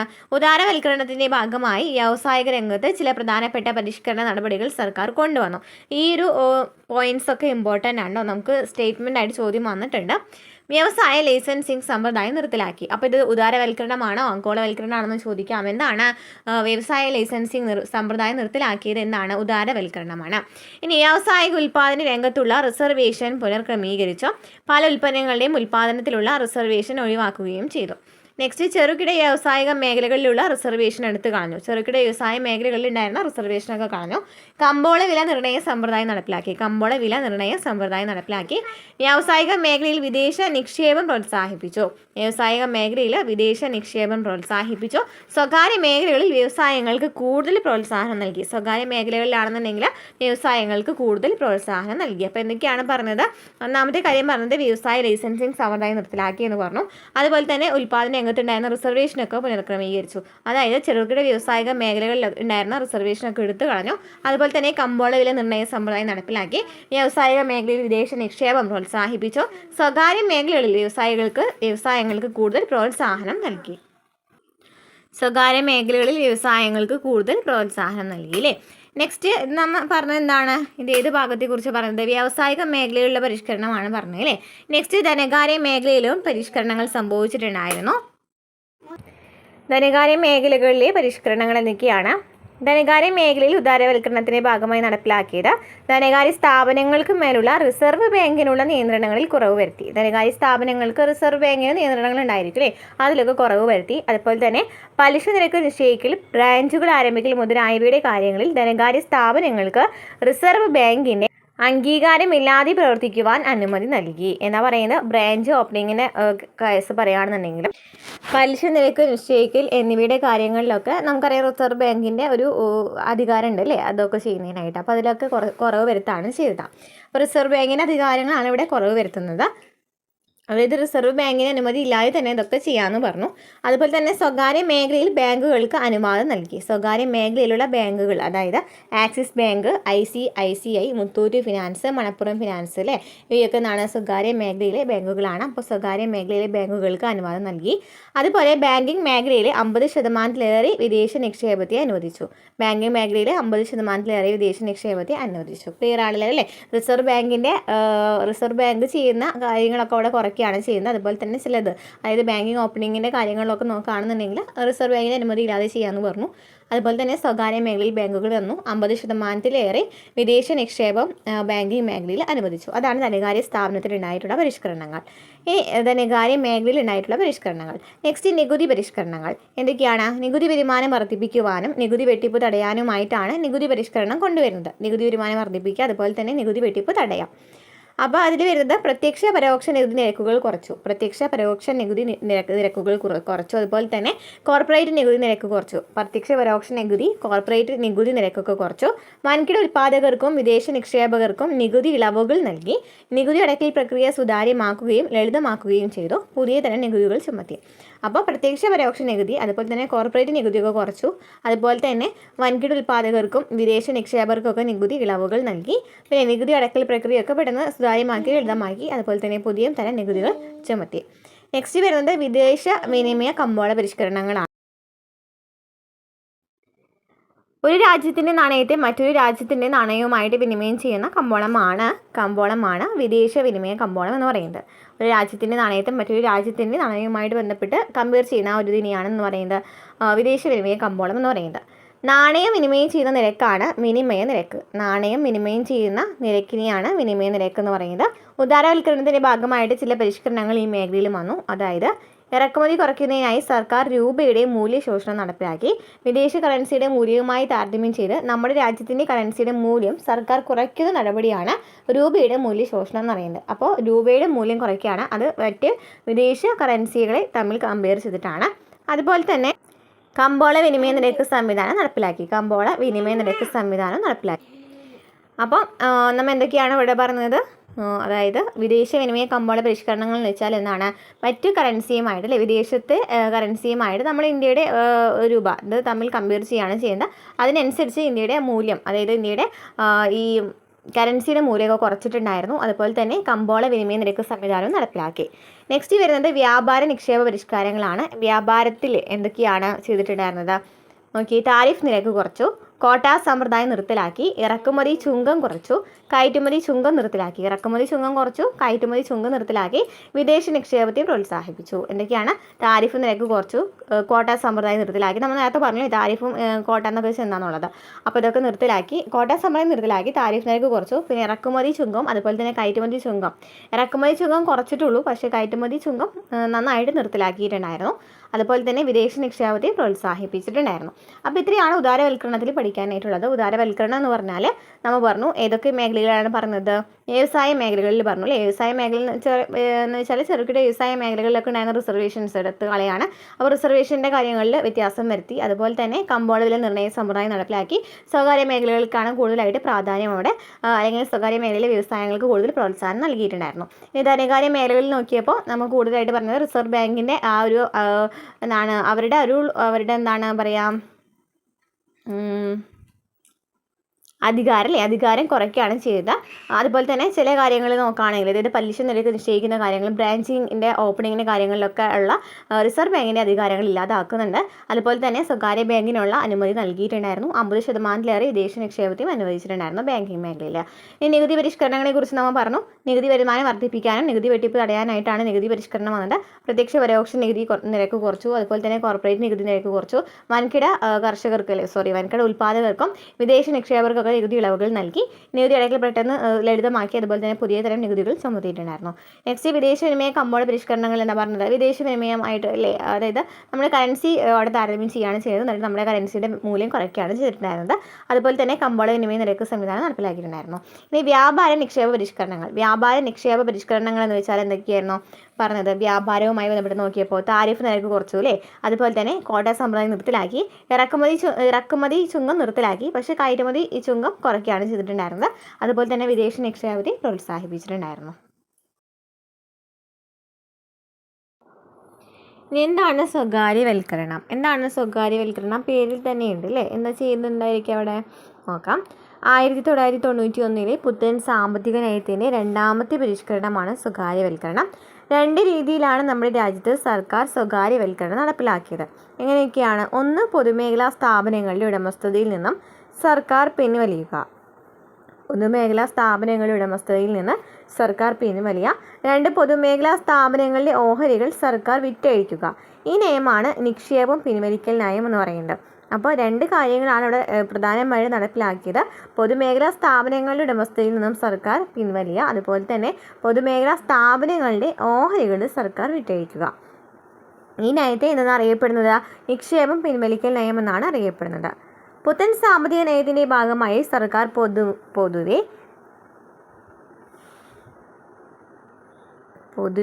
പൊതുമേഖലാ സ്ഥാപനങ്ങൾക്ക് ഓട്ടോണോമസ് പദവി നൽകിക്കൊണ്ട് അവയെ നവരത്നങ്ങളെന്നും മിനി രത്നങ്ങളെന്നും തരംതിരിച്ചിട്ടുണ്ട്. അപ്പോൾ നവരത്നങ്ങളെന്നും മിനി രത്നങ്ങളെന്നും എന്തിനു തരംതിരിച്ചിട്ടുണ്ട്? ഈ പൊതുമേഖലാ സ്ഥാപനങ്ങളെ തിരിച്ചിട്ടുണ്ട് അല്ലേ. ഇനി രാജ്യത്ത് നടപ്പിലാക്കിക്കൊണ്ടിരിക്കുന്ന സ്വകാര്യവൽക്കരണ നയം കൊണ്ട് രാജ്യത്തിന് നിരവധി നേട്ടങ്ങളുമുണ്ട്. എന്തൊക്കെയാണ് നേട്ടങ്ങൾ? സമ്പദ് വ്യവസ്ഥയുടെ കാര്യക്ഷമത വർദ്ധിക്കുന്നു, ഉൽപാദനക്ഷമത വർദ്ധിക്കുന്നു, ആധുനിക സാങ്കേതിക വിദ്യയെ പ്രോത്സാഹിപ്പിക്കുന്നു, തൊഴിലവസരങ്ങൾ സൃഷ്ടിക്കുന്നു, മത്സരാധിഷ്ഠിത സമ്പദ് വ്യവസ്ഥയെ സൃഷ്ടിക്കുന്നു, സർക്കാരിൻ്റെ വരുമാനം വർദ്ധിക്കുന്നു. അപ്പോൾ ഏതൊക്കെയാണ് പറഞ്ഞത്? സമ്പദ് വ്യവസ്ഥയുടെ കാര്യക്ഷമത വർദ്ധിക്കുന്നു, ഉൽപാദനക്ഷമത വർദ്ധിക്കുന്നു, ആധുനിക സാങ്കേതിക വിദ്യയെ പ്രോത്സാഹിപ്പിക്കുന്നു, തൊഴിലവസരങ്ങൾ സൃഷ്ടിക്കുന്നു, മത്സരാധിഷ്ഠിത സമ്പദ് വ്യവസ്ഥയെ സൃഷ്ടിക്കുന്നു, സർക്കാരിൻ്റെ വരുമാനം വർദ്ധിക്കുന്നു എന്നിവയൊക്കെയാണ് ഗുണങ്ങൾ പറയുന്നത് അല്ലേ. എന്തൊക്കെ ചെയ്തിട്ടുള്ളതെന്ന് പറയുന്നത്. നെക്സ്റ്റ് കോട്ടങ്ങൾ നോക്കുകയാണെങ്കിൽ സാമൂഹ്യക്ഷേമം കുറയുന്നുണ്ട്, അതുപോലെ തന്നെ അസമത്വവും വർദ്ധിക്കുന്നുണ്ട്. സാമൂഹ്യക്ഷേമം കുറയുന്നുണ്ട്, അസമത്വം വർദ്ധിക്കുന്നുണ്ട്. അപ്പോൾ സ്വകാര്യവൽക്കരണത്തിൽ കൂടുതലായിട്ട് പൊതുമേഖലാ സ്ഥാപനങ്ങളുടെ ഓഹരികളൊക്കെ വിറ്റഴിക്കുന്നുണ്ട് അല്ലേ. പൊതുമേഖലാ സ്ഥാപനങ്ങളുടെ ഓഹരികൾ സർക്കാർ വിറ്റഴിക്കുന്നുണ്ട്, അതുപോലെ തന്നെ പൊതുമേഖലാ സ്ഥാപനങ്ങളുടെ ഉടമസ്ഥതയിൽ നിന്ന് സർക്കാർ പിൻവലിയുന്നുണ്ട്. ഇതാണ് പ്രധാനമായിട്ടും സ്വകാര്യവൽക്കരണം കൊണ്ട് നടപ്പിലാക്കുന്നത്. ഇനി അതിൽ പ്രധാനപ്പെട്ട നേട്ടങ്ങൾ നമ്മൾ പറഞ്ഞു, കോട്ടങ്ങളും പറഞ്ഞു അല്ലേ. അതുപോലെ തന്നെ നവരത്നങ്ങൾ, മിനി രത്നങ്ങൾ എന്ന് പറയുന്ന 2 പദവികളൊക്കെ ഈ പൊതുമേഖലാ സ്ഥാപനങ്ങൾക്ക് നൽകിയിട്ടുണ്ട്. ഇനി നെക്സ്റ്റ് പഠിക്കാനായിട്ടുള്ളത് ആഗോളവൽക്കരണമാണ്. ആഗോളവൽക്കരണം എന്ന് വെച്ചാൽ ഉദാരവൽക്കരണത്തിനെയും സ്വകാര്യവൽക്കരണത്തിനെയും അനന്തരഫലമാണ് ആഗോളവൽക്കരണം. ഉദാരവൽക്കരണത്തിനെയും സ്വകാര്യവൽക്കരണത്തിനെയും അനന്തരഫലമാണ് ആഗോളവൽക്കരണം. നമ്മുടെ സമ്പദ് വ്യവസ്ഥയെ ലോക സമ്പദ് വ്യവസ്ഥയുമായി സംയോജിപ്പിക്കലാണ് ആഗോളവൽക്കരണം എന്ന് പറയുന്നത്. ആഗോളവൽക്കരണം എന്ന് വെച്ചാൽ നമ്മുടെ സമ്പദ് വ്യവസ്ഥയെ ലോക സമ്പദ് വ്യവസ്ഥയുമായിട്ട് സംയോജിപ്പിക്കുക അല്ലേ. ആഗോളം എന്ന് പറയുമ്പോൾ ആ മീനിങ് ആണ് വരുന്നത് അല്ലേ. ലോകവിപണിയുടെ നമ്മുടെ വിപണിയെ കൂട്ടിച്ചേർക്കലാണത്. ഇതിൽ നമുക്ക് പ്രധാനമായിട്ടും പഠിക്കേണ്ടത് പുറംവാങ്ങലാണ്. എന്താണ് പുറംവാങ്ങൽ എന്ന് വെച്ചാൽ ആഗോളവൽക്കരണത്തിൻ്റെ ഒരു പ്രധാനപ്പെട്ട വഴിയാണ് പുറംവാങ്ങൽ. അതായത് നമ്മുടെ രാജ്യത്തെ വിവിധ കമ്പനികൾ അവയുടെ പ്രവർത്തന മേഖലകളിൽ വിദേശ രാജ്യങ്ങളിലെ കമ്പനികളുടെ സേവനങ്ങളെ പ്രയോജനപ്പെടുത്തുന്നുണ്ട്. അതായത് നമ്മുടെ രാജ്യത്തുള്ള കമ്പനികളിൽ വിദേശ രാജ്യങ്ങളിലെ സേവനങ്ങൾ പ്രയോജനപ്പെടുത്തുന്നുണ്ട്. എക്സാമ്പിൾ പറയുകയാണെന്നുണ്ടെങ്കിൽ എന്തൊക്കെ പറയാം? പ്രധാനമായിട്ടും BPO സെൻറ്ററുകൾ, sound recording, accounting, film editing, അധ്യാപനം, ചികിത്സാ രീതികൾ മുതലായ മേഖലകളിലെല്ലാം അത്തരം സേവനങ്ങൾ ഉപയോഗിക്കുന്നുണ്ട്. ഇതിനെയാണ് പുറംവാങ്ങൽ എന്നറിയപ്പെടുന്നത്. പുറംവാങ്ങൽ എന്ന് വെച്ചാൽ മറ്റു രാജ്യത്തിൽ നിന്ന് വാങ്ങുക എന്നുള്ള ഒരു ഉദ്ദേശമില്ല. അതായത് മറ്റു രാജ്യത്തിൽ നിന്ന് നമുക്ക് കുറേ സംഭവങ്ങളൊക്കെ കടമെടുത്തിട്ടെന്ന് അറിയില്ല. അതുപോലെ മറ്റു രാജ്യങ്ങളിൽ നിന്നും കുറേ കാര്യങ്ങൾ നമ്മൾ പ്രയോജനപ്പെടുത്തിയിട്ടുണ്ട് അല്ലേ. മറ്റ് വിദേശ രാജ്യങ്ങളിലെ കമ്പനികളുടെ സേവനങ്ങളിൽ നമ്മൾ പ്രയോജനപ്പെടുത്തിയിട്ടുണ്ട്. ഇക്കാലത്ത് നമ്മുടെ രാജ്യം പുറമേ വാങ്ങലിനുള്ള ഒരു പ്രധാനപ്പെട്ട മേഖലയായി വളർന്നിട്ടുണ്ട്. പ്രധാനമായിട്ടും 2 കാര്യങ്ങളാണ് ഇതിന് കാരണമായിട്ടുള്ളത്. ഒന്നാമത്തെ കാര്യം എന്ന് പറയുന്നത് കുറഞ്ഞ കൂലി നിരക്കിൽ തൊഴിലാളികളുടെ ലഭ്യതയും, 2 നല്ല നൈപുണ്യമുള്ള തൊഴിലാളികളുടെ ലഭ്യതയുമാണ്. അതായത് നമ്മുടെ നാട്ടിൽ നോക്കുകയാണെന്നുണ്ടെങ്കിൽ കുറഞ്ഞ കൂലി നിരക്കിൽ തൊഴിലാളികളുടെ ലഭ്യതയുണ്ട്, അതുപോലെ തന്നെ നല്ല നൈപുണ്യമുള്ള തൊഴിലാളികളുടെ ലഭ്യതയുമുണ്ട്. പുറംവാങ്ങൽ നയം നിരവധി നേട്ടങ്ങളും സൃഷ്ടിക്കുന്നുണ്ട്. എന്തൊക്കെയാണ്? വിവര സാങ്കേതിക വിദ്യയുടെ വികസനത്തിന് സഹായിക്കുന്നു അല്ലേ. വിവര സാങ്കേതിക വിദ്യയുടെ വികസനത്തിന് സഹായിക്കുന്നു, തൊഴിലവസരങ്ങൾ സൃഷ്ടിക്കുന്നു, വിപണി മെച്ചപ്പെടുത്തുന്നു, വിദേശ നിക്ഷേപത്തെ പ്രോത്സാഹിപ്പിക്കുന്നു. എന്തൊക്കെയാണ് നമ്മൾ പറഞ്ഞത്? വിപണി മെച്ചപ്പെടുത്തുന്നു, വിദേശ നിക്ഷേപത്തെ പ്രോത്സാഹിപ്പിക്കുന്നു, അതുപോലെ തന്നെ വിവര സാങ്കേതിക വിദ്യയുടെ വികസനത്തിന് സഹായിക്കുന്നു, തൊഴിലവസരങ്ങൾ സൃഷ്ടിക്കുന്നു. അപ്പോൾ ഇത്രയാണ് നമുക്ക് എന്ത് പഠിക്കാനായിട്ടുള്ളത്? ഈ 3 നയങ്ങളെക്കുറിച്ച് നമുക്ക് പഠിക്കാനായിട്ടുള്ളത്. അതായത് ഉദാരവൽക്കരണം, സ്വകാര്യവൽക്കരണം, പിന്നെന്താണ് ആഗോളവൽക്കരണത്തെക്കുറിച്ച് നമുക്ക് പഠിക്കാനായിട്ടുള്ളത്. ഈ 3 ഇമ്പോർട്ടൻ്റ് ആണ്. നെക്സ്റ്റ് ലോക വ്യാപാര സംഘടന എന്നാണ് WTO നിലയിൽ വന്നത്. വേൾഡ് ട്രേഡ് ഓർഗനൈസേഷൻ നിലയിൽ വന്നത് എന്നാണ് 1995 അല്ലേ WTO നിലയിൽ വന്നത്. ഈ WTOയുടെ മുൻഗാമി ചോദിക്കാറുണ്ട് ഏതാണ്? GATT ആണല്ലേ. എന്ന് വെച്ചാൽ 1948 ഈ GATT രൂപം കൊണ്ടത്. GATT എന്ന് വെച്ചാൽ 1948 രൂപം കൊണ്ടത്. ഇതിൽ ചെറിയ രൂപമാറ്റം വരുത്തിയിട്ടാണ് WTO നിലവിൽ വന്നത്. ഇന്ത്യ തുടക്കം മുതലേ ഇതിലൊരു അംഗരാജ്യം തന്നെയാണ്. ഈ ഒരു WTOയിലെ അംഗരാജ്യം തന്നെയാണ് ഇന്ത്യ തുടക്കം മുതലേ തന്നെ നോക്കുകയാണെന്നുണ്ടെങ്കിൽ. പ്രധാനമായിട്ടും താഴെ സൂചിപ്പിച്ച ലക്ഷ്യങ്ങളെ അടിസ്ഥാനമാക്കിയിട്ടാണ് ഈ സംഘടന നിലനിൽക്കുന്നത്. അപ്പോൾ WTO എന്ന് വെച്ചാൽ എന്താണ്? വേൾഡ് ട്രേഡ് ഓർഗനൈസേഷൻ ആണ്, ലോക വ്യാപാര സംഘടനയാണ്. ഇതിലെന്തൊക്കെ പറയുന്നുണ്ട്? ആ പേരിൽ തന്നെ ഉണ്ടാവും അല്ലേ? അന്താരാഷ്ട്ര വ്യാപാര രംഗത്ത് എല്ലാ അംഗരാജ്യങ്ങൾക്കും തുല്യ അവസരങ്ങൾ ഉറപ്പുവരുത്തുക, വ്യാപാര രംഗത്തുള്ള താരിഫ് ഇതര നിയന്ത്രണങ്ങൾ ഒഴിവാക്കി ഒരു സ്വതന്ത്ര വ്യാപാരം സൃഷ്ടിക്കുക, പരിസ്ഥിതി സംരക്ഷിച്ചുകൊണ്ട് വിഭവങ്ങളുടെ പരമാവധി ഉപയോഗം ഉറപ്പുവരുത്തുക. ഇതൊക്കെയാണ് അന്താരാഷ്ട്ര വ്യാപാര രംഗത്ത് എല്ലാ അംഗരാജ്യങ്ങൾക്കും തുല്യ അവസരങ്ങൾ ഉറപ്പുവരുത്തുക, വ്യാപാര രംഗത്തുള്ള താരിഫ് ഇതര നിയന്ത്രണങ്ങൾ ഒഴിവാക്കി ഒരു സ്വതന്ത്ര വ്യാപാരം സൃഷ്ടിക്കുക, പരിസ്ഥിതി സംരക്ഷിച്ചുകൊണ്ട് വിഭവങ്ങളുടെ പരമാവധി ഉപയോഗം ഉറപ്പുവരുത്തുക. ഇനി പുത്തൻ സാമ്പത്തിക നയത്തെ വിമർശനാത്മകമായി വിലയിരുത്തൽ. 1991 പുത്തൻ സാമ്പത്തിക നയം നമ്മുടെ രാജ്യത്ത് നിരവധി നേട്ടങ്ങളും കോട്ടങ്ങളും ഉണ്ടാക്കിയിട്ടുണ്ട്. പുത്തൻ സാമ്പത്തിക നയത്തെക്കുറിച്ചിട്ട് ഉള്ള നേട്ടങ്ങളും കോട്ടങ്ങളാണ് നമ്മൾ പഠിക്കാനായിട്ട് പോകുന്നത് കേട്ടോ. അപ്പോൾ നമ്മൾ 3 പുത്തൻ സാമ്പത്തിക നയത്തെക്കുറിച്ചിട്ട് 3 വൽക്കരണങ്ങൾ പഠിച്ചു. ഉദാരവൽക്കരണം, സ്വകാര്യവൽക്കരണം, ആഗോളവൽക്കരണം എന്ന് പറയുന്ന 3 നയങ്ങൾ പഠിച്ചു അല്ലേ.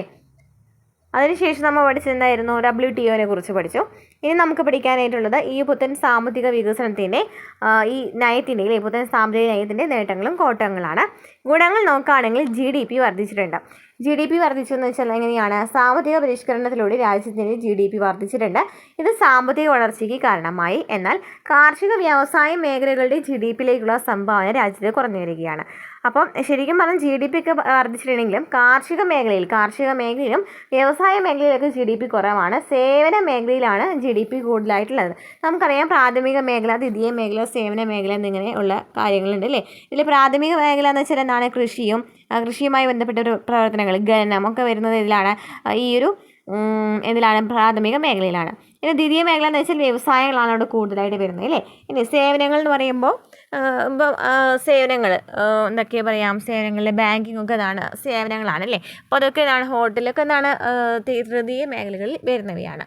അപ്പോൾ ഇവിടെ നമ്മൾ പഠിക്കാനായിട്ടുള്ളത് എന്താണ്? GDP അല്ലേ. GDPയെ കുറിച്ച് പറയുകയാണെന്നുണ്ടെങ്കിൽ പ്രാഥമിക മേഖലയിലും ദ്വിതീയ മേഖലയിലും GDP കുറവാണ്. എന്നാൽ സേവന മേഖലയിൽ GDP കൂടുതലാണ് അല്ലേ. ഇനി വിദേശ നിക്ഷേപം വർദ്ധിച്ചിട്ടുണ്ട്. പരിഷ്കരണ നടപടികൾ രാജ്യത്തിൻ്റെ വിദേശ നിക്ഷേപ തോത് വർദ്ധിപ്പിക്കുന്നതിനായിട്ട് സഹായകമായി.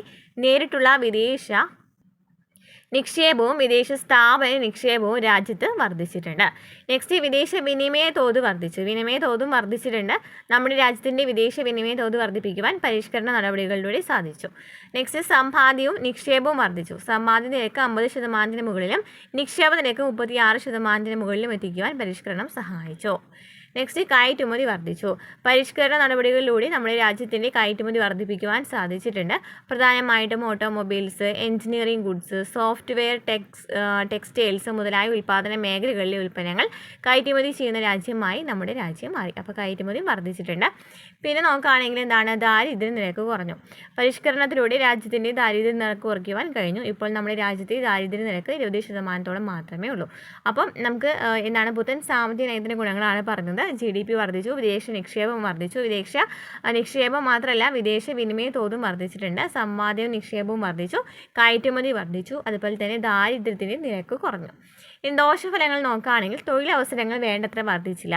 പരിഷ്കരണ കാലഘട്ടത്തിൽ GDP വർദ്ധിച്ചിട്ടുണ്ടായിരുന്നുവെങ്കിലും രാജ്യത്ത് വേണ്ടത്ര തൊഴിലവസരങ്ങൾ വർദ്ധിച്ചില്ല. ഈ അവസ്ഥയാണ് തൊഴിൽ രഹിത വളർച്ച എന്ന് പറയുന്നത്. നെക്സ്റ്റ് കാർഷിക മേഖലയെ പ്രതികൂലമായി ബാധിച്ചു. പരിഷ്കരണ നടപടികൾ ഏറ്റവും കൂടുതൽ പ്രതികൂലമായി ബാധിച്ചുകൊണ്ടിരിക്കുന്ന മേഖല കൃഷിയാണ്. വെറും 3% വാർഷിക വളർച്ച നിരക്ക് മാത്രമാണ് കൃഷിയിൽ ഉണ്ടായത്. കാർഷിക ഉൽപ്പാദനക്ഷമത കുറഞ്ഞുപോയി. നെക്സ്റ്റ് വ്യാവസായിക മേഖലയെ പ്രതികൂലമായി ബാധിച്ചു. കാർഷിക മേഖലയെ പോലെ തന്നെ വ്യാവസായിക വളർച്ചയും പരിഷ്കരണ നടപടികളിലൂടെ വേണ്ടത്ര വർദ്ധിക്കുന്നില്ല. വ്യാവസായിക മേഖലയെ ബാധിച്ചു. അതായത് കാർഷിക മേഖലയെ പോലെ തന്നെ വ്യാവസായിക വളർച്ചയും പരിഷ്കരണ നടപടികളിലൂടെ വേണ്ടത്ര വർദ്ധിക്കുന്നില്ല. നമ്മൾ GDPയുടെ കാര്യം പറഞ്ഞല്ലോ അല്ലേ. പ്രാഥമിക മേഖലയും ദ്വിതീയ മേഖലയിലൊക്കെ GDP കുറയാണ് ചെയ്യുന്നത്. അതുപോലെ തന്നെ വ്യാവസായിക മേഖലയും കാർഷിക മേഖലയും ഇത് ബാധിച്ചിട്ടുണ്ടെന്ന് മനസ്സിലായി. അതുപോലെ തന്നെ നിക്ഷേപം പിൻവലിക്കൽ നയത്തിൻ്റെ പോരായ്മകൾ. സ്വകാര്യവൽക്കരണത്തിനുള്ള ഒരു പ്രധാനപ്പെട്ട മാർഗ്ഗമായിരുന്നു അല്ലേ നിക്ഷേപം പിൻവലിക്കൽ നയം. പൊതുമേഖലാ സ്ഥാപനങ്ങളിലെ ഓഹരികൾ വിറ്റഴിക്കുന്ന നയമാണിതെന്ന് പറയുന്നത്. വലിയ അഴിമതിക്ക് ഇത് കാരണമാകുന്നുണ്ട്. ഒന്നാമത് പറഞ്ഞ സ്വകാര്യവൽക്കരണത്തിൽ എന്താണ് ഈ നിക്ഷേപങ്ങൾ, ഈ ഓഹരികൾ പൊതുമേഖലാ സ്ഥാപനങ്ങളുടെ ഓഹരികളൊക്കെ വിറ്റഴിക്കുന്ന ഒരു നയം ഉണ്ടായിരുന്നു എന്ന് പറഞ്ഞിട്ടുണ്ടായിരുന്നു അല്ലേ, നിക്ഷേപം പിൻവലിക്കൽ നയം. അപ്പോൾ ഇത് കാരണം എന്ത് സംഭവിച്ചു? അഴിമതിക്ക് കാരണമായി. നെക്സ്റ്റ് ധനനയത്തിൻ്റെ പോരായ്മകൾ. നികുതി ചുമത്തൽ, പൊതുചെലവ്, പൊതുകടം എന്നിവയെ സംബന്ധിച്ച് സർക്കാർ നടപ്പിലാക്കുന്ന നയമാണ് ധനനയം എന്ന് പറയുന്നത്. ധനനയം എന്ന് വെച്ചാൽ എന്താണ്? നികുതി ചുമത്തലും പൊതുചെലവും പൊതുകടം എന്നിവയെ സംബന്ധിച്ച് സർക്കാർ നടപ്പിലാക്കുന്ന നയത്തെയാണ് ധനനയം എന്ന് പറയുന്നത്. ക്ലിയർ ആണല്ലോ? അപ്പോൾ ഇത്രയാണ് നമുക്ക് ആ ഒരു ചാപ്റ്ററിൽ പഠിക്കാനായിട്ടുള്ളത്. ക്ലിയർ ആയെന്ന് വിചാരിക്കുന്നു. നേട്ടങ്ങളും കോട്ടങ്ങളൊക്കെ നമുക്ക് ജസ്റ്റ് വായിച്ചാൽ മനസ്സിലാവുന്ന കാര്യമാണ്. നെക്സ്റ്റ് 4ാമത്തെ ഈ ചാപ്റ്ററിൻ്റെ പേര് എന്താണ്? ദാരിദ്ര്യം എന്നാണ്. എന്താണ് ദാരിദ്ര്യം എന്ന് വെച്ചാൽ? എന്താണ് ദാരിദ്ര്യം? ദാരിദ്ര്യം ഒരു സാമൂഹിക സാമ്പത്തിക പ്രശ്നമാണ് അല്ലേ. മനുഷ്യന് അവൻ്റെ ജീവിതത്തിൽ അത്യാവശ്യമായ ഭക്ഷണം, വസ്ത്രം, പാർപ്പിടം എന്നിവ ലഭിക്കാത്ത അവസ്ഥയാണ് ദാരിദ്ര്യം എന്നറിയപ്പെടുന്നത്. ഇനി ദാരിദ്ര്യത്തിനുള്ള കാരണങ്ങൾ എന്തൊക്കെയാണ്? സാമൂഹിക സാമ്പത്തിക രാഷ്ട്രീയ അസമത്വം, തൊഴിലില്ലായ്മ, സാമൂഹികമായ ഒറ്റപ്പെടൽ, വരുമാനത്തിൻ്റെയും ആസ്തികളുടെയും കുറവ്, കുറഞ്ഞ മൂലധന സ്വരൂപണം, കടബാധ്യത, കാർഷിക വ്യാവസായിക പിന്നോക്കാവസ്ഥ, അമിത ജനസംഖ്യ, സാമൂഹ്യക്ഷേമക്കുറവ് മുതലായവയൊക്കെ എന്താണ് പ്രധാനമായിട്ടും ദാരിദ്ര്യത്തിന് കാരണങ്ങളാകുന്നുണ്ട്. ഏതൊക്കെയാണ്? സാമൂഹിക സാമ്പത്തിക രാഷ്ട്രീയ അസമത്വം, തൊഴിലില്ലായ്മ, സാമൂഹികമായ ഒറ്റപ്പെടൽ, വരുമാനത്തിൻ്റെയും ആസ്തികളുടെയും കുറവ്, കുറഞ്ഞ മൂലധന സ്വരൂപം, കടബാധ്യത, കാർഷിക വ്യാവസായിക പിന്നോക്കാവസ്ഥ, അമിത ജനസംഖ്യ, സാമൂഹ്യക്ഷേമക്കുറവ്. അപ്പോൾ ദാരിദ്ര്യം നിർമ്മാർജ്ജനം ചെയ്യുന്നതിനായിട്ട് എന്തൊക്കെ മാർഗ്ഗങ്ങൾ സ്വീകരിച്ചിട്ടുണ്ടെന്നാണ് ഈ നെക്സ്റ്റ് പറയുന്നത്. എന്തൊക്കെയാണ്? 3 സമീപനങ്ങളാണുള്ളത്. 1 വളർച്ചയോന്മുഖ സമീപനം, 2 തൊഴിൽ രൂപീകരണ പദ്ധതികൾ, 3 സാമൂഹ്യ സുരക്ഷാ മാർഗ്ഗങ്ങളും അടിസ്ഥാന ആവശ്യങ്ങൾ ഉറപ്പുവരുത്തലും. അപ്പോൾ ഇതിൽ വളർച്ചയോന്മുഖ സമീപനം എന്ന് വെച്ചാൽ എന്താണ് വളർച്ചയോന്മുഖ സമീപനം എന്ന് വെച്ചാൽ? സാമ്പത്തിക വളർച്ച കൈവരിക്കുന്നതിലൂടെ ദാരിദ്ര്യം ഇല്ലാതാക്കാം എന്നതാണ് ഈ കാഴ്ചപ്പാട്. സാമ്പത്തിക വളർച്ച കൈവരിക്കുകയാണെന്നുണ്ടെങ്കിൽ ഈ ദാരിദ്ര്യം ഇല്ലാതാക്കും എന്ന് പറയുന്ന കാഴ്ചപ്പാടാണ് ഈ വളർച്ചയോന്മുഖ സമീപനം എന്നതുകൊണ്ട് ഉദ്ദേശിക്കുന്നത്. ഇതിനായിട്ട് രാജ്യത്തിൻ്റെ GDPയും പ്രതിശീർഷ വരുമാനവും വർദ്ധിക്കണം അല്ലേ. GDPയും പ്രതിശീർഷ വരുമാനം വർദ്ധിച്ചാൽ മാത്രമാണ് സാമ്പത്തിക വളർച്ച വർദ്ധിക്കുകയുള്ളൂ അല്ലേ. അതുപോലെ തന്നെ സ്വത്തിലും വരുമാനത്തിലും സമത്വ വിതരണം നടക്കുന്നതിലൂടെ സാമ്പത്തിക വളർച്ചയുടെ നേട്ടങ്ങൾ ക്രമേണ ദരിദ്രർക്കിടയിലേക്ക് കരിഞ്ഞിറങ്ങുന്നതാണ്. അതിലൂടെ ദാരിദ്ര്യമില്ലായ്മ ചെയ്യാമെന്ന കരിഞ്ഞിറങ്ങൽ സിദ്ധാന്തമാണ് 1ാമത്തെ സമീപനം. അതായത് 1ാമത്തെ സമീപനം എന്ന് വെച്ചാൽ നമ്മൾ പറഞ്ഞു എന്താണ്? വളർച്ചയോന്മുഖ സമീപനമാണ്. അതായത് GDP കൂടാണെന്നുണ്ടെങ്കിലും അതുപോലെ തന്നെ പ്രതിശീർഷ വരുമാനം കൂടാണെന്നുണ്ടെങ്കിലും സാമ്പത്തിക വളർച്ച കൈവരിക്കും. അതുപോലെ തന്നെ തുല്യ രീതിയിൽ തന്നെയാണ് എല്ലാ വിഭവങ്ങളും വിതരണം ചെയ്യുന്നുണ്ടെങ്കിലും എന്ത് സംഭവിക്കും? അവിടെ അസമത്വം കുറയില്ലേ. അതിനനുസരിച്ച് താഴ്ന്ന തട്ടിലുള്ള ആൾക്കാർ അതായത് ദരിദ്രം അനുഭവിക്കുന്നവർക്ക് എന്താ പറയുക, ഒരു നേട്ടം ആണല്ലേ ഈ ഒരു കാര്യം എന്ന് പറയുന്നത്. അപ്പോൾ സമത്വ വിതരണം, അതുപോലെ തന്നെ സ്വത്തിലും വരുമാനത്തിലും സമത്വ വിതരണം നടക്കുന്നതിലൂടെ സാമ്പത്തിക വളർച്ചയുടെ നേട്ടങ്ങൾ ക്രമേണ ദരിദ്രർക്കിടയിലേക്കും ഇറങ്ങും. അതുപോലെ തന്നെ അത് കാരണം നമുക്ക് ദരിദ്രം നിർമ്മാർജ്ജനം ചെയ്യാം. അതിനെ എന്താണ് പറയുന്നത്? ദാരിദ്ര്യമില്ലായ്മ ചെയ്യാമെന്ന കനിഞ്ഞിറങ്ങൽ സിദ്ധാന്തമാണ് ഇവിടെ വരുന്നത്. നെക്സ്റ്റ് തൊഴിൽ രൂപീകരണ പദ്ധതികൾ. തൊഴിൽ കൊടുക്കുന്നല്ലേ എങ്ങനെയാണെന്ന് നോക്കാം. തൊഴിലില്ലായ്മ പരിഹരിക്കുന്നതിലൂടെ ദാരിദ്ര്യത്തെ നിർമ്മാർജ്ജനം ചെയ്യാവുന്നതാണ്. എങ്ങനെയൊക്കെയാണ്, ഏതൊക്കെ മാർഗ്ഗങ്ങളാണ് ഇവിടെ നടപ്പിലാക്കി വരുന്നത് ഈ തൊഴിൽ രൂപീകരണ പദ്ധതികളിലൂടെ? 1 സ്വയം തൊഴിൽ പദ്ധതികളാണ്. ഗ്രാമപ്രദേശങ്ങളെയും നഗരപ്രദേശങ്ങളെയും ജനങ്ങൾക്ക് സ്വയം തൊഴിൽ കണ്ടെത്തുന്നതിനായിട്ട് ധാരാളം പദ്ധതികൾ നടപ്പിലാക്കിക്കൊണ്ടിരിക്കുന്നുണ്ട്. അത് എക്സാമ്പിളാണ് REGP, അതുപോലെ തന്നെ PMRY എന്നിവയൊക്കെ. അതായത് പിന്നെ STSRY. അതെന്ന് വെച്ചാൽ REGP എന്ന് വെച്ചാൽ എന്താണ്? റൂറൽ എംപ്ലോയ്മെൻറ്റ് ഗ്യാരണ്ടി പ്രോഗ്രാമാണ്. PMRY എന്ന് വെച്ചാൽ എന്താണ്? പ്രൈം മിനിസ്റ്റർ റോസ്ഗർ യോജനയാണ്. അതുപോലെ തന്നെ STSRY എന്ന് വെച്ചാൽ സ്വർണ്ണ ജയന്തി ഷഹാരി റോസ്ഗർ യോജനയാണ്. ഇതൊക്കെ ആദ്യം തന്നെ മുതലുള്ള പദ്ധതികളാണ് അല്ലേ. ആദ്യകാലത്ത് വ്യക്തികൾക്കും കുടുംബങ്ങൾക്കും സ്വയം തൊഴിൽ കണ്ടെത്തുന്നതിനായുള്ള സാമ്പത്തിക സഹായം നൽകിയിരുന്നത് സർക്കാർ തന്നെയായിരുന്നു. എന്നാൽ 1990-കൾക്ക് ശേഷം ഈ പദ്ധതികളിൽ സാമ്പത്തിക സഹായം ഉറപ്പുവരുന്നത് സ്വയം സഹായ സംഘങ്ങളിലൂടെയാണ്. അപ്പോൾ ഈ ഒരു തൊഴിൽ പദ്ധതിയിലൂടെയൊക്കെ നോക്കുകയാണെന്നുണ്ടെങ്കിൽ ആദ്യം സഹായം നൽകിയിട്ടുള്ളത് ഗവൺമെൻറ് ആയിരുന്നു എങ്കിൽ ഇപ്പോൾ ആരാണ് നൽകുന്നത്? സ്വയം സഹായ സംഘങ്ങളിലൂടെയാണ് ഇതിനുള്ള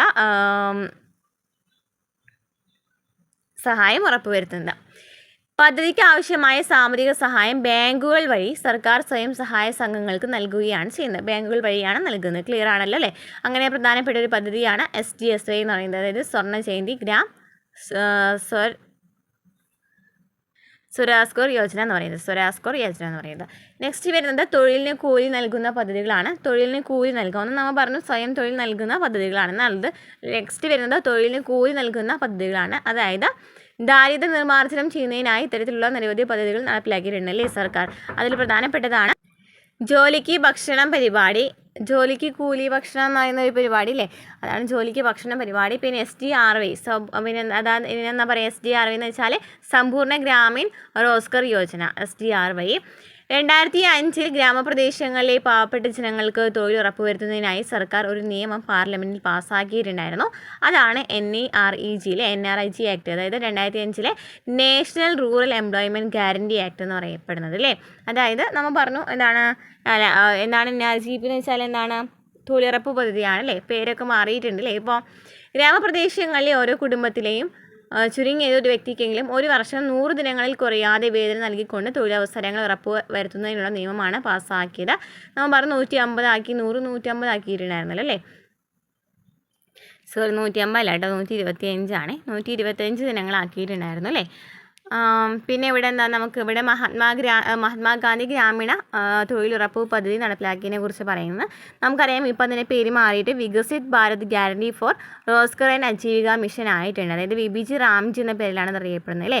Viksit Bharat guarantee four Rozgar and Aajeevika mission 2016 July 1 മുതലാണ് ഈ ഒരു പദ്ധതി പുതിയൊരു പേരിൽ നടപ്പിലാക്കി വരുന്നത് അല്ലേ. 125 ദിവസത്തെ വേതന ദിവസങ്ങളാണ് തൊഴിലുറപ്പ് നൽകുന്നതെന്നൊക്കെ നമ്മൾ പഠിച്ചതാണ്. ഓക്കെ, അപ്പോൾ അത്രയും പഠിച്ചു വെച്ചിരിക്കാം. അപ്പോൾ ഇവിടെ നമ്മൾ പറഞ്ഞതാണ് ജോലിക്ക് കൂലി ഭക്ഷണം പദ്ധതി, SDRY ഒക്കെ എന്താണ്, തൊഴിലിന് കൂലി നൽകുന്ന പദ്ധതികളാണ്. നെക്സ്റ്റ് സാമൂഹ്യ സുരക്ഷാ മാർഗ്ഗങ്ങളും അടിസ്ഥാന ആവശ്യങ്ങൾ ഉറപ്പുവരുത്തലും. സബ്സിഡി നിരക്കിൽ ഭക്ഷ്യധാന്യങ്ങൾ നൽകുക, മെച്ചപ്പെട്ട വിദ്യാഭ്യാസം, ആരോഗ്യ സൗകര്യങ്ങൾ, ശുദ്ധജല വിതരണം, ശുചീകരണ സൗകര്യങ്ങൾ മുതലായവ ജനങ്ങൾക്ക് നൽകുക, ഉച്ചയൂൺ പദ്ധതി പ്രോത്സാഹിപ്പിക്കുക, ആരോഗ്യ ഇൻഷുറൻസ് പദ്ധതികൾ, വിവിധതരം പെൻഷനുകൾ മുതലായവ നടപ്പിലാക്കുക, പൊതുവിതരണ സമ്പ്രദായം മെച്ചപ്പെടുത്തുക മുതലായവ. അപ്പോൾ എന്തൊക്കെയാണ് ഈ ഒരു സാമൂഹ്യ സുരക്ഷാ മാർഗ്ഗങ്ങളിലെ അടിസ്ഥാന ആവശ്യങ്ങൾ ഉറപ്പുവരുത്തുന്നതിൽ വരുന്നത്? സബ്സിഡി നിരക്കിൽ ഭക്ഷ്യധാന്യങ്ങൾ നൽകുക, മെച്ചപ്പെട്ട വിദ്യാഭ്യാസം, ആരോഗ്യ സൗകര്യങ്ങൾ, ശുദ്ധജല വിതരണം, ശുചീകരണ സൗകര്യങ്ങൾ മുതലായവ ജനങ്ങൾക്ക് നൽകുക, ഉച്ചയൂണ് പദ്ധതി പ്രോത്സാഹിപ്പിക്കുക, ആരോഗ്യ ഇൻഷുറൻസ് പദ്ധതികൾ, വിവിധ തരം പെൻഷനുകൾ നടപ്പിലാക്കുക, പൊതുവിതരണ സമ്പ്രദായം മെച്ചപ്പെടുത്തുക മുതലായവയാണ്. ക്ലിയർ ആണല്ലോ. നെക്സ്റ്റ് ദാരിദ്ര്യ നിർമ്മാർജ്ജന പദ്ധതികളിലെ പോരായ്മകൾ എന്തൊക്കെയായിരുന്നു? അപ്പോൾ നമ്മൾ ഇത്ര നേരം വരെ പഠിച്ചത് എങ്ങനെയാണ് ദാരിദ്ര്യം ലഘൂകരിക്കാം അല്ലേ, അതിന് വേണ്ടിയിട്ട് എന്തൊക്കെ ചെയ്തു എന്നുള്ളത് നമ്മൾ പഠിച്ചു. ഇനി ഈ ഒരു പദ്ധതികളൊക്കെ നടപ്പിലാക്കിയിട്ടുണ്ടെങ്കിലും ഇതിന് പോരായ്മകളുണ്ട്. എന്തൊക്കെയാണ്? സ്വത്തിലും വരുമാനത്തിലും അസമത്വം നിലനിൽക്കുന്നതിനാൽ പദ്ധതികൾ പാവപ്പെട്ടവർക്ക് പൂർണ്ണമായും ഗുണം ചെയ്തിട്ടില്ല. APL വിഭാഗങ്ങൾക്കും വലിയ നേട്ടങ്ങൾ പദ്ധതികളിലൂടെ ലഭിച്ചു. അതായത് നമ്മൾ നേരത്തെ പറഞ്ഞു എന്താണ്, ഈ റേഷൻ കടകളൊക്കെ ഉണ്ടല്ലോ, റേഷൻ കടകൾ, മാവേലി സ്റ്റോറൊക്കെയാണ് പൊതുവിതരണ സമ്പ്രദായം എന്ന് പറയുന്നതിൽ വരുന്നത്. അപ്പോൾ ഇതുവഴി എന്ന് വെച്ചാൽ എല്ലാവർക്കും, അതായത് APL വിഭാഗത്തിലുള്ളവർക്കും വലിയ നേട്ടങ്ങൾ ലഭിക്കുന്നുണ്ട് അല്ലേ. പദ്ധതികൾക്കായിട്ട് വേണ്ടത്ര വിഭവ സമാഹരണം നടക്കുന്നില്ല. പദ്ധതികൾക്കായുള്ള പണവിഭവം പലപ്പോഴും കൃത്യമായി ഉപയോഗിക്കപ്പെടുന്നില്ല. പദ്ധതികളിൽ അഴിമതി നിലനിൽക്കുന്നുണ്ട്. പദ്ധതികൾ കാര്യക്ഷമമായി നടപ്പിലാക്കപ്പെടുന്നില്ല. പദ്ധതികളിൽ പ്രാദേശിക അസമത്വം നിലനിൽക്കുന്നുണ്ട്. അപ്പോൾ ഇങ്ങനെ കുറച്ച് പോരായ്മകളൊക്കെ ഉള്ള കാരണം ഇത്രയും പോരായ്മകളൊക്കെ ഉള്ള കാരണം എന്താണ്? ദരിദ്രർക്കിടയിൽ ഇത് എത്തുന്നില്ല എന്ന് നമുക്ക് പറയാം അല്ലേ. അപ്പോൾ അവിടെ വീണ്ടും അസമത്വം വരാണ് ചെയ്യുന്നത്. ഓക്കെ, അപ്പോൾ ഇത്രയാണ് നമുക്ക് ഈ ഒരു ചാപ്റ്ററിൽ പഠിക്കാനായിട്ടുള്ളത്. നെക്സ്റ്റ് ചാപ്റ്ററിൻ്റെ പേര് എന്താണ്? മനുഷ്യ മൂലധനം എന്നാണ്. എന്താണ് മനുഷ്യ മൂലധനം എന്ന് വെച്ചാൽ നമുക്കറിയാവുന്ന ജസ്റ്റ് ഒന്ന് വായിച്ച് മനസ്സിലാക്കാവുന്ന കാര്യങ്ങൾ മാത്രമാണ് ഈ ഒരു ചാപ്റ്ററിൽ പഠിക്കാനായിട്ടുള്ളൂ കേട്ടോ. വിദ്യാഭ്യാസം, ആരോഗ്യം, തൊഴിൽ പരിശീലനം, വിവരങ്ങൾ ശേഖരിക്കൽ മുതലായവയ്ക്കായി ജനങ്ങൾ ചിലവുകൾ നടത്താറുണ്ട് അല്ലേ. ഇത്രയും നിക്ഷേപങ്ങളെയാണ് മനുഷ്യ മൂലധനം എന്ന് പറയുന്നത്. നമുക്കറിയാം മനുഷ്യ മൂലധനത്തിലുള്ള ഉറവിടങ്ങൾ എന്ന് പറയുന്നത് വിദ്യാഭ്യാസം, ആരോഗ്യം, തൊഴിൽ പരിശീലനം, കുടിയേറ്റം, ഇൻഫോർമേഷൻ എന്നിവയാണ്. എന്തൊക്കെയാണ്? അപ്പോൾ മനുഷ്യ മൂലധനം എന്താണെന്ന് ഉള്ളത് തന്നെയാണ് ഈ ഒരു ചാപ്റ്ററിൽ പറയുന്നത്. നമുക്കറിയാവുന്ന കാര്യം തന്നെയാണ്, അത്രയും ഡീറ്റെയിൽ ആയിട്ട് ചാപ്റ്ററിൽ പറയുന്നില്ല. വിദ്യാഭ്യാസം, ആരോഗ്യം, തൊഴിൽ പരിശീലനം, വിവരങ്ങൾ ശേഖരിക്കൽ തുടങ്ങിയവയ്ക്കായിട്ട് ജനങ്ങളുടെ ചിലവുകൾ, ജനങ്ങളാണ് ഇതിനുള്ള കാശ് കൊടുക്കുന്നില്ലേ, അത് അത്രയും നിക്ഷേപ ചിലവുകളെയാണ് എന്ന് അറിയപ്പെടുന്നത് മനുഷ്യ മൂലധനം എന്നറിയപ്പെടുന്നത്. അപ്പോൾ ഉറവിടങ്ങൾ ചോദിക്കുകയാണെന്നുണ്ടെങ്കിൽ നമുക്കെന്ന് പറയാം വിദ്യാഭ്യാസം, ആരോഗ്യം, തൊഴിൽ പരിശീലനം, കുടിയേറ്റം, ഇൻഫോർമേഷൻ എന്നിവയൊക്കെയാണെന്ന് പറയാം. ഓക്കെ, ഇത്രയാണ് ഈ ഒരു ചാപ്റ്ററിൽ വരുന്നത്. ജസ്റ്റ് ടെക്സ്റ്റ് ബുക്ക് വേണമെന്നുണ്ടെങ്കിൽ ഞാനത് ടെലഗ്രാം ഗ്രൂപ്പിൽ ഇടാം കേട്ടോ, ജസ്റ്റ് ഒന്ന് വായിച്ചൊക്കെ നോക്കാം. നെക്സ്റ്റ് 6ാമത്തെ ചാപ്റ്ററിൻ്റെ പേര് എന്താണ്? ഗ്രാമീണ വികസനം എന്നാണ്. എന്താണ് ഗ്രാമീണ വികസനം? ഗ്രാമീണ വികസനം എന്നത് ഒരു സങ്കീർണ ആശയമാണ്. പ്രധാനമായും താഴെ പറയുന്ന കാര്യങ്ങൾ ഗ്രാമീണ വികസനത്തിൻ്റെ ഭാഗമാണ്. എന്തൊക്കെയാണ് ഗ്രാമീണ വികസനത്തിൻ്റെ ഭാഗം? എന്തൊക്കെയാണ്? വിദ്യാഭ്യാസം, ആരോഗ്യം തുടങ്ങിയ മനുഷ്യ വിഭവങ്ങളുടെ വളർച്ച, ഭൂപരിഷ്കരണം, പശ്ചാത്തല സൗകര്യങ്ങളുടെ വികസനം, ഗ്രാമീണ മേഖലയിലെ ദാരിദ്ര്യ നിർമ്മാർജ്ജന മാർഗങ്ങൾ, കൃഷിയുടെയും വ്യവസായങ്ങളുടെയും വളർച്ച മുതലായവ. അപ്പോൾ എന്തൊക്കെയാണ് പ്രധാനമായിട്ടുള്ള ഗ്രാമീണ വികസനത്തിൻ്റെ ഭാഗങ്ങൾ എന്നാണ് ചോദിച്ചിരിക്കുന്നത്. ഏതൊക്കെയാണ്? വിദ്യാഭ്യാസം, ആരോഗ്യം തുടങ്ങിയ മനുഷ്യ വിഭവങ്ങളുടെ വളർച്ച, ഭൂപരിഷ്കരണം, പശ്ചാത്തല സൗകര്യങ്ങളുടെ വികസനം, ഗ്രാമീണ മേഖലയിലെ ദാരിദ്ര്യ നിർമ്മാർജ്ജന മാർഗങ്ങൾ, കൃഷിയുടെയും വ്യവസായങ്ങളുടെയും വളർച്ച മുതലായവ. നെക്സ്റ്റ്, ഗ്രാമീണ വികസനത്തിൽ കാർഷിക വിപണന സംവിധാനത്തിൻ്റെ പങ്ക് എന്താണ് ഗ്രാമീണ വികസനത്തിൽ ഈ കാർഷിക വിപണന സംവിധാനത്തിലുള്ള പങ്ക് എന്നാണ് ചോദിച്ചിരിക്കുന്നത്. കാർഷിക ഉൽപ്പന്നങ്ങളുടെ ഉൽപ്പാദനം, പ്രോസസ്സിംഗ്, തരംതിരിക്കൽ, ഗതാഗതം, സംഭരണം, വിൽപ്പന മുതലായവ ഉൾപ്പെട്ടതാണ് കാർഷിക വിപണനം എന്ന് പറയുന്നത് അല്ലേ. കാർഷിക വിപണനം എന്ന് പറയുമ്പോൾ എന്തൊക്കെ വരുന്നുണ്ട്? പ്രോസസ്സിംഗ് വരുന്നുണ്ട്, ഉൽപ്പാദനം വരുന്നുണ്ട്, അതുപോലെ തന്നെ പ്രോസസ്സിംഗ് വരുന്നുണ്ട്, തരംതിരിക്കൽ വരുന്നുണ്ട്, ഗതാഗതം, സംഭരണം, പിന്നെ വിൽപ്പന എന്നിവയൊക്കെയാണ് ഈ കാർഷിക വിപണനത്തിൽ വരുന്നത്. ഇന്ത്യയിലെ കാർഷിക വിപണന സംവിധാനത്തിന് നിരവധി പ്രശ്നങ്ങളുണ്ട്. എന്തൊക്കെയാണ്? ഉൽപ്പാദനത്തെ സംബന്ധിക്കുന്ന കൃത്യമായ കണക്കില്ലായ്മ, വില നിലവാരത്തെക്കുറിച്ച് കർഷകർക്ക് കൃത്യമായ അറിവില്ലായ്മ, സംഭരണ ശീതീകരണ സൗകര്യങ്ങളുടെ കുറവ്, ഇടനിലക്കാരുടെ ചൂഷണം എന്നിവയൊക്കെയാണ്. അപ്പോൾ എന്തൊക്കെയാണ് പ്രധാനമായിട്ടും ഈ ഒരു കാർഷിക വിപണനത്തിലെ പോരായ്മകൾ അല്ലെങ്കിൽ പ്രശ്നങ്ങൾ എന്ന് പറയുന്നത്? എന്തൊക്കെയാണ്? ഉൽപ്പാദനത്തെ സംബന്ധിക്കുന്ന കൃത്യമായിട്ടുള്ള കണക്കില്ല, വില നിലവാരത്തെക്കുറിച്ച് കൃത്യമായിട്ടുള്ള അറിവ് കൃഷിക്കാർക്കില്ല, സംഭരണം, ശീതീകരണം എന്നീ സൗകര്യങ്ങളുടെ കുറവും, ഇടനിലക്കാരുടെ ചൂഷണം എന്നിവയൊക്കെയാണ്. ഈ പ്രശ്നങ്ങളൊക്കെ പരിഹരിക്കുന്നതിനായിട്ട് സർക്കാർ കുറച്ച് നടപടികളൊക്കെ സ്വീകരിച്ചിട്ടുണ്ട്. എന്തൊക്കെയാണ്? റെഗുലേറ്റഡ് വിപണികൾ ആരംഭിച്ചു, ഗതാഗതം, സംഭരണം, ശീതീകരണം മുതലായവയ്ക്കുള്ള സൗകര്യങ്ങൾ ഏർപ്പെടുത്തിയിട്ടുണ്ട്. അതുപോലെ തന്നെ റെഗുലേറ്റഡ് വിപണികൾ ആരംഭിച്ചിട്ടുണ്ട്. പിന്നെ എന്തൊക്കെയാണ്? താങ്ങുവില നയവും പൊതുവിതരണ സമ്പ്രദായവും പ്രോത്സാഹിപ്പിച്ചു, സഹകരണ വിപണനം പ്രോത്സാഹിപ്പിച്ചു. താങ്ങുവില നയം, പൊതുവിതരണ സമ്പ്രദായം പ്രോത്സാഹിപ്പിച്ചു, സൗകര്യ വിപണനം പ്രോത്സാഹിപ്പിച്ചു. പിന്നെ ഇടനിലക്കാരുണ്ടായിരുന്നു. ഇപ്പോൾ ഇടനിലക്കാരുണ്ടെന്നുണ്ടെങ്കിൽ എന്താണ്? അവർക്കും നമ്മൾ കാശ് കൊടുക്കേണ്ടതായിട്ട് വരില്ല. അപ്പോൾ അവിടെ ഇൻകം കുറയല്ലേ ചെയ്യുന്നത്. അപ്പോൾ ഇടനിലക്കാരെ ഒഴിവാക്കി മറ്റു അനുബന്ധ വിപണന ചാനലുകൾ പ്രോത്സാഹിപ്പിച്ചു. അതിന് എക്സാമ്പിളാണ് അപ്പനി മണ്ഡി, പഞ്ചാബ്, ഹരിയാന, രാജസ്ഥാൻ എന്നീ സംസ്ഥാനങ്ങളിലാണ്. പിന്നെ ഹദാസ്പർ മണ്ഡി പൂനെയാണ്, ഋതു ബസാർ ആന്ധ്രാപ്രദേശ്, ഉഴവർ സന്ധി തമിഴ്നാട് മുതലായവ. അപ്പോൾ കുറച്ച് വിപണന ചാനലുകളൊക്കെ പ്രോത്സാഹിപ്പിച്ചു, ഇടനിലക്കാരൊക്കെ ഒഴിവാക്കി, അതുപോലെ തന്നെ താങ്ങുവില നയം, പൊതുവിതരണ സമ്പ്രദായം പ്രോത്സാഹിപ്പിച്ചു, സഹകരണ വിപണനം പ്രോത്സാഹിപ്പിച്ചു. ഗ്രാമീണ ഉൽപ്പാദന മേഖലയിൽ ഗ്രാമീണ വൈവിധ്യവൽക്കരണത്തിൻ്റെ പ്രാധാന്യം. ഗ്രാമീണ വികസനത്തിൽ ഗ്രാമീണ വൈവിധ്യവൽക്കരണത്തിന് വളരെ വലിയ പ്രാധാന്യമുണ്ട്. തൊഴിലവസരങ്ങൾ സൃഷ്ടിക്കുവാനും വരുമാനം വർദ്ധിപ്പിക്കുവാനും കാർഷികാടിസ്ഥാന വ്യവസായങ്ങൾ പ്രോത്സാഹിപ്പിക്കുവാനും ഗ്രാമീണ വൈവിധ്യവൽക്കരണം കൊണ്ട് സാധ്യമാണ്. നമ്മുടെ രാജ്യത്ത് പ്രധാനമായിട്ടും താഴെ പറയുന്ന ഗ്രാമീണ വൈവിധ്യവൽക്കരണ മാർഗ്ഗങ്ങൾ നിലവിലുണ്ട്. ഏതൊക്കെയാണ്? കന്നുകാലി വളർത്തൽ, മത്സ്യബന്ധനം, ഹോർട്ടികൾച്ചറൊക്കെ എന്താണ്? ഗ്രാമീണ വൈവിധ്യവൽക്കരണ മാർഗ്ഗങ്ങളാണ്.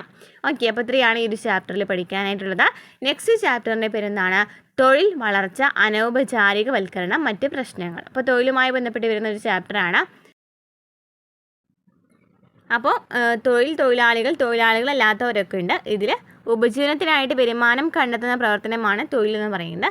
രാജ്യത്തിൻ്റെ GDPയിലേക്ക് സംഭാവന നൽകുന്ന സാമ്പത്തിക പ്രവർത്തനങ്ങളിൽ ഏർപ്പെട്ടിരിക്കുന്നവരെ തൊഴിലാളികൾ എന്ന് വിളിക്കാം. രാജ്യത്തിൻ്റെ GDPയിലേക്ക് കുറച്ച് സംഭാവന നൽകുന്ന ഈ പ്രവർത്തനങ്ങളൊക്കെ ചെയ്യുന്ന ആൾക്കാരെയാണ് എന്ന് വിളിക്കുന്നത് തൊഴിലാളികൾ എന്ന് വിളിക്കുന്നത്. അപ്പോൾ അതിൽ ആരൊക്കെ വരും? കർഷകർ, ഡ്രൈവർമാർ, അധ്യാപകർ, ഡോക്ടർമാരൊക്കെ തൊഴിലാളികളാണ് ശരിക്കും പറഞ്ഞാൽ. എന്നാൽ കള്ളന്മാരും കൊള്ളക്കാരും യാചകരും മുതലായവരൊന്നും എന്തല്ല തൊഴിലാളികളല്ല അല്ലേ. ഇവരൊന്നും കാശ് കൊടുക്കുന്നുണ്ടോ അല്ലേ? അതുപോലെ തന്നെ കാരണം അവർ സാമ്പത്തിക പ്രവർത്തനങ്ങൾ ചെയ്യുന്നുണ്ടെങ്കിലും രാജ്യത്തിൻ്റെ GDPയിലേക്കൊന്നും നൽകുന്നില്ല. അതിനാലാണ് ഇവരൊക്കെ ഒഴിവാക്കിയിട്ടുള്ളത്. ആരൊക്കെയാണ്? യാചകരെയും കള്ളന്മാരെയും കൊള്ളക്കാരൊക്കെ ഇതിൽ നിന്ന് ഒഴിവാക്കിയിട്ടുണ്ട്. ഇനി തൊഴിലാളികളുടെ തരങ്ങൾ നമുക്കറിയാം.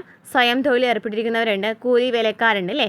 കൂലി വേലക്കാരുണ്ട്. ഈ കൂലി വേലക്കാരിൽ നിത്യ കൂലിക്കാരുണ്ട്, ശമ്പളം കൈപ്പറ്റുന്ന തൊഴിലാളികളുണ്ട് അല്ലേ. അതായത് നമുക്ക് ദിവസം കൂലി കിട്ടുന്ന തൊഴിലാളികളുണ്ട്, അതുപോലെ തന്നെ ശമ്പളം അതായത് ഓരോ മാസത്തിൽ ഒക്കെ അങ്ങനെ ശമ്പളം ലഭിക്കുന്ന തൊഴിലാളികളുണ്ട്. അപ്പോൾ സ്വയം തൊഴിൽ ഏർപ്പെട്ടിരിക്കുന്നതെന്ന് പറയുമ്പോൾ ആരൊക്കെയാണ് വരാം? ഒരാൾ സ്വന്തമായിട്ട് ഒരു സ്ഥാപനം പ്രവർത്തിപ്പിക്കുകയും അയാൾ ആ സ്ഥാപനത്തിൽ തന്നെ ജോലി ചെയ്യുകയും ചെയ്യുന്നുവെങ്കിൽ അയാൾ സ്വയം തൊഴിൽ ഏർപ്പെട്ടിരിക്കുന്നുവെന്ന് പറയാം. അല്ലേ? സ്വയം തൊഴിൽ ഏർപ്പെട്ടിരിക്കുന്നതെന്ന് വെച്ചാൽ എന്താണ്? സ്വന്തമായിട്ട് ഒരു സ്ഥാപനം പ്രവർത്തിപ്പിച്ചു, അയാൾ ആ സ്ഥാപനത്തിൽ തന്നെയാണ് ജോലി ചെയ്യുന്നത് എങ്കിൽ അയാൾ സ്വയം തൊഴിലാണ് ചെയ്യണമെന്ന് പറയാം. ഒരു എക്സാമ്പിൾ പറയുകയാണെങ്കിൽ രാജു ഒരു സിമൻറ്റ് ഷോപ്പ് നടത്തുകയും അയാൾ അവിടെ വിൽപ്പനക്കാരനായിട്ട് ജോലി ചെയ്യുകയും ചെയ്യുന്നുണ്ടെങ്കിൽ രാജു സ്വയം തൊഴിൽ ചെയ്യുന്ന തൊഴിലാളിയാണ്, അല്ലേ? നെക്സ്റ്റ് നിത്യകൂലിക്കാർ എന്ന് വെച്ചാൽ എന്താണ്?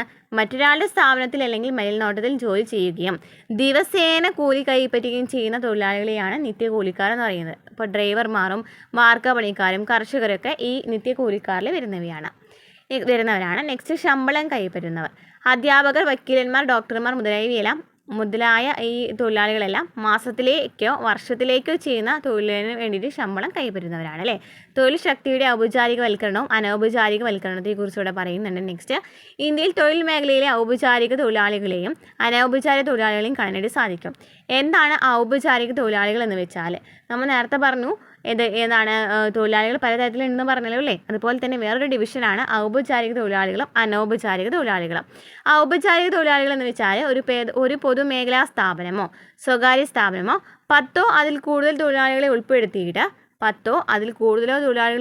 പ്രവർത്തിക്കുന്നുണ്ടെങ്കിൽ ആ സ്ഥാപനത്തിൽ തൊഴിലാളികളെയാണ് ഔപചാരിക തൊഴിലാളികൾ എന്ന് പറയുന്നത്. മനസ്സിലായല്ലോ? ഒരു 10 അല്ലെങ്കിൽ 10ൽ കൂടുതൽ പേര് ഒരു സ്ഥാപനത്തിൽ, പൊതുമേഖലയാണെങ്കിലും സ്വകാര്യ സ്ഥാപനത്തിലുണ്ടെങ്കിൽ അവരെ നമുക്ക് വിളിക്കാം ഈ ഔപചാരിക തൊഴിലാളികൾ എന്ന് വിളിക്കാം, അല്ലേ? അപ്പോൾ ഇങ്ങനെ ഔപചാരിക തൊഴിലാളികളുടെ സവിശേഷതകൾ എന്തൊക്കെയാണ്? സംഘടിത മേഖലയിൽ തൊഴിലാളികളാണ്, ശമ്പളം കൈപ്പറ്റുന്നവരാണ്, തൊഴിൽ നിയമത്തിലൂടെ തൊഴിൽ സംരക്ഷണം ലഭിക്കുന്നവരാണ്, തൊഴിലാളി സംഘടനകൾ രൂപീകരിക്കുന്നവർ, ഉയർന്ന ജീവിത നിലവാരമുള്ളവർ. ഏകദേശം 7% തൊഴിലാളികളാണ് ഇവിടെ ഉണ്ടായിരിക്കുക. അപ്പോൾ ഇവിടെ നോക്കുകയാണെന്നുണ്ടെങ്കിൽ സംഘടിത മേഖലയിലെ തൊഴിലാളികളാണ് ഔപചാരിക തൊഴിലാളികൾ, അല്ലേ? ശമ്പളം കൈപ്പറ്റുന്നവരാണ്, തൊഴിൽ നിയമത്തിലൂടെ തൊഴിൽ സംരക്ഷണം ലഭിക്കുന്നവരാണ്, തൊഴിലാളി സംഘടനകൾ രൂപീകരിക്കുന്നവരാണ്, ഉയർന്ന ജീവിത നിലവാരമുള്ളവരാണ്. 7% തൊഴിലാളികളാണുള്ളത്. നെക്സ്റ്റ്, അനൗപചാരിക തൊഴിലാളികൾ. അസംഘടിത മേഖലയിലെ തൊഴിലാളികൾ അനൗപചാരിക തൊഴിലാളികൾ വരുന്നുണ്ട്.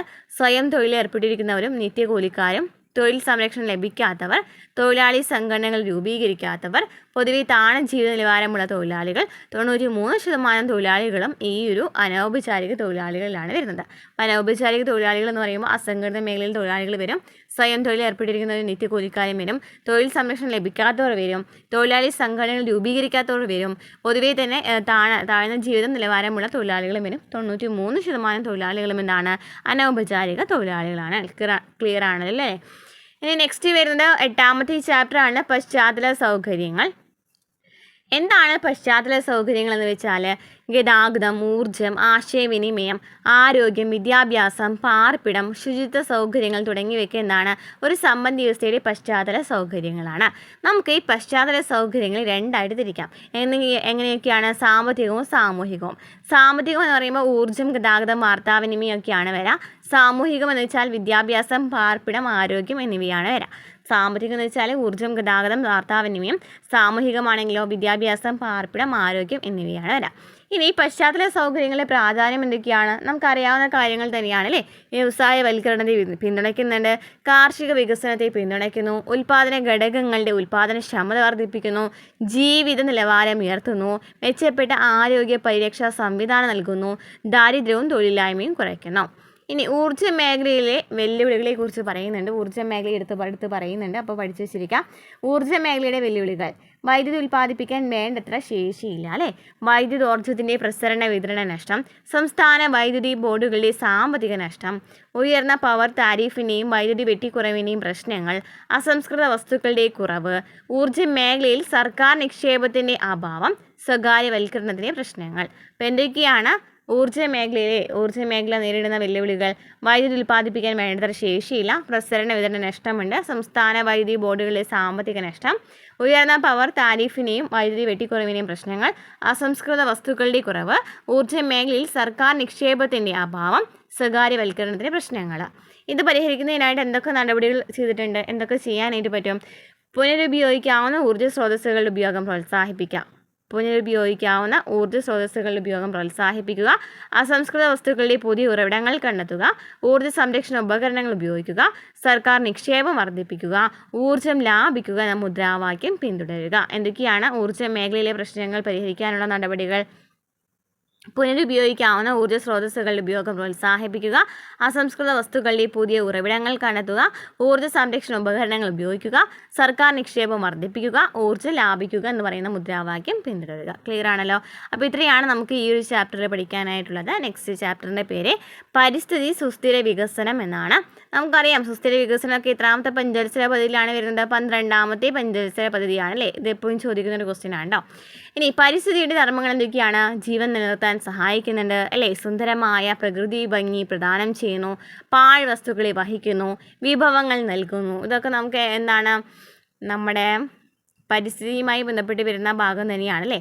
എന്താണ് സുസ്ഥിര വികസനം എന്ന് വെച്ചാൽ ഭാവി തലമുറയുടെ ആവശ്യങ്ങൾക്ക് കോട്ടം തട്ടാത്ത വിധത്തിൽ വർത്തമാനകാല തലമുറയുടെ ആവശ്യങ്ങളെ നിറവേറ്റുന്ന വികസനത്തെയാണ് സുസ്ഥിര വികസനം എന്ന് പറയുന്നത് അല്ലേ? ഭാവി തലമുറയുടെ ആവശ്യങ്ങൾക്ക് കോട്ടം തട്ടാത്ത വിധത്തിൽ വർത്തമാനകാല തലമുറയുടെ ആവശ്യങ്ങളെ നിറവേറ്റുന്ന വികസനം. സുസ്ഥിര വികസന തന്ത്രങ്ങൾ ഒന്നെന്താണ്? പരമ്പരാഗതമല്ലാത്ത ഊർജ്ജ സ്രോതസ്സുകൾ ഉപയോഗിക്കുക. ആധുനിക കാലത്ത് ഉപയോഗിച്ച് വരുന്ന ഊർജ്ജ സ്രോതസ്സുകളാണ് പരമ്പരാഗതമല്ലാത്ത ഊർജ്ജ സ്രോതസ്സുകൾ. അതായത് സൗരോർജ്ജം, കാറ്റിൽ നിന്നുള്ള ഊർജ്ജം, തിരമാലോർജ്ജം എന്നിവയൊക്കെ ഇത്തരത്തിൽ വരുന്നവയാണ്. ഇവ പുനരുൽപ്പാദിപ്പിക്കാൻ കഴിയും, അപ്പോൾ പരിസ്ഥിതിക്ക് ദോഷമുണ്ടാക്കുന്നില്ല. നെക്സ്റ്റ്, ഗ്രാമപ്രദേശങ്ങളിൽ LPG, ഗോബർ ഗ്യാസ് എന്നിവ പ്രോത്സാഹിപ്പിക്കുക.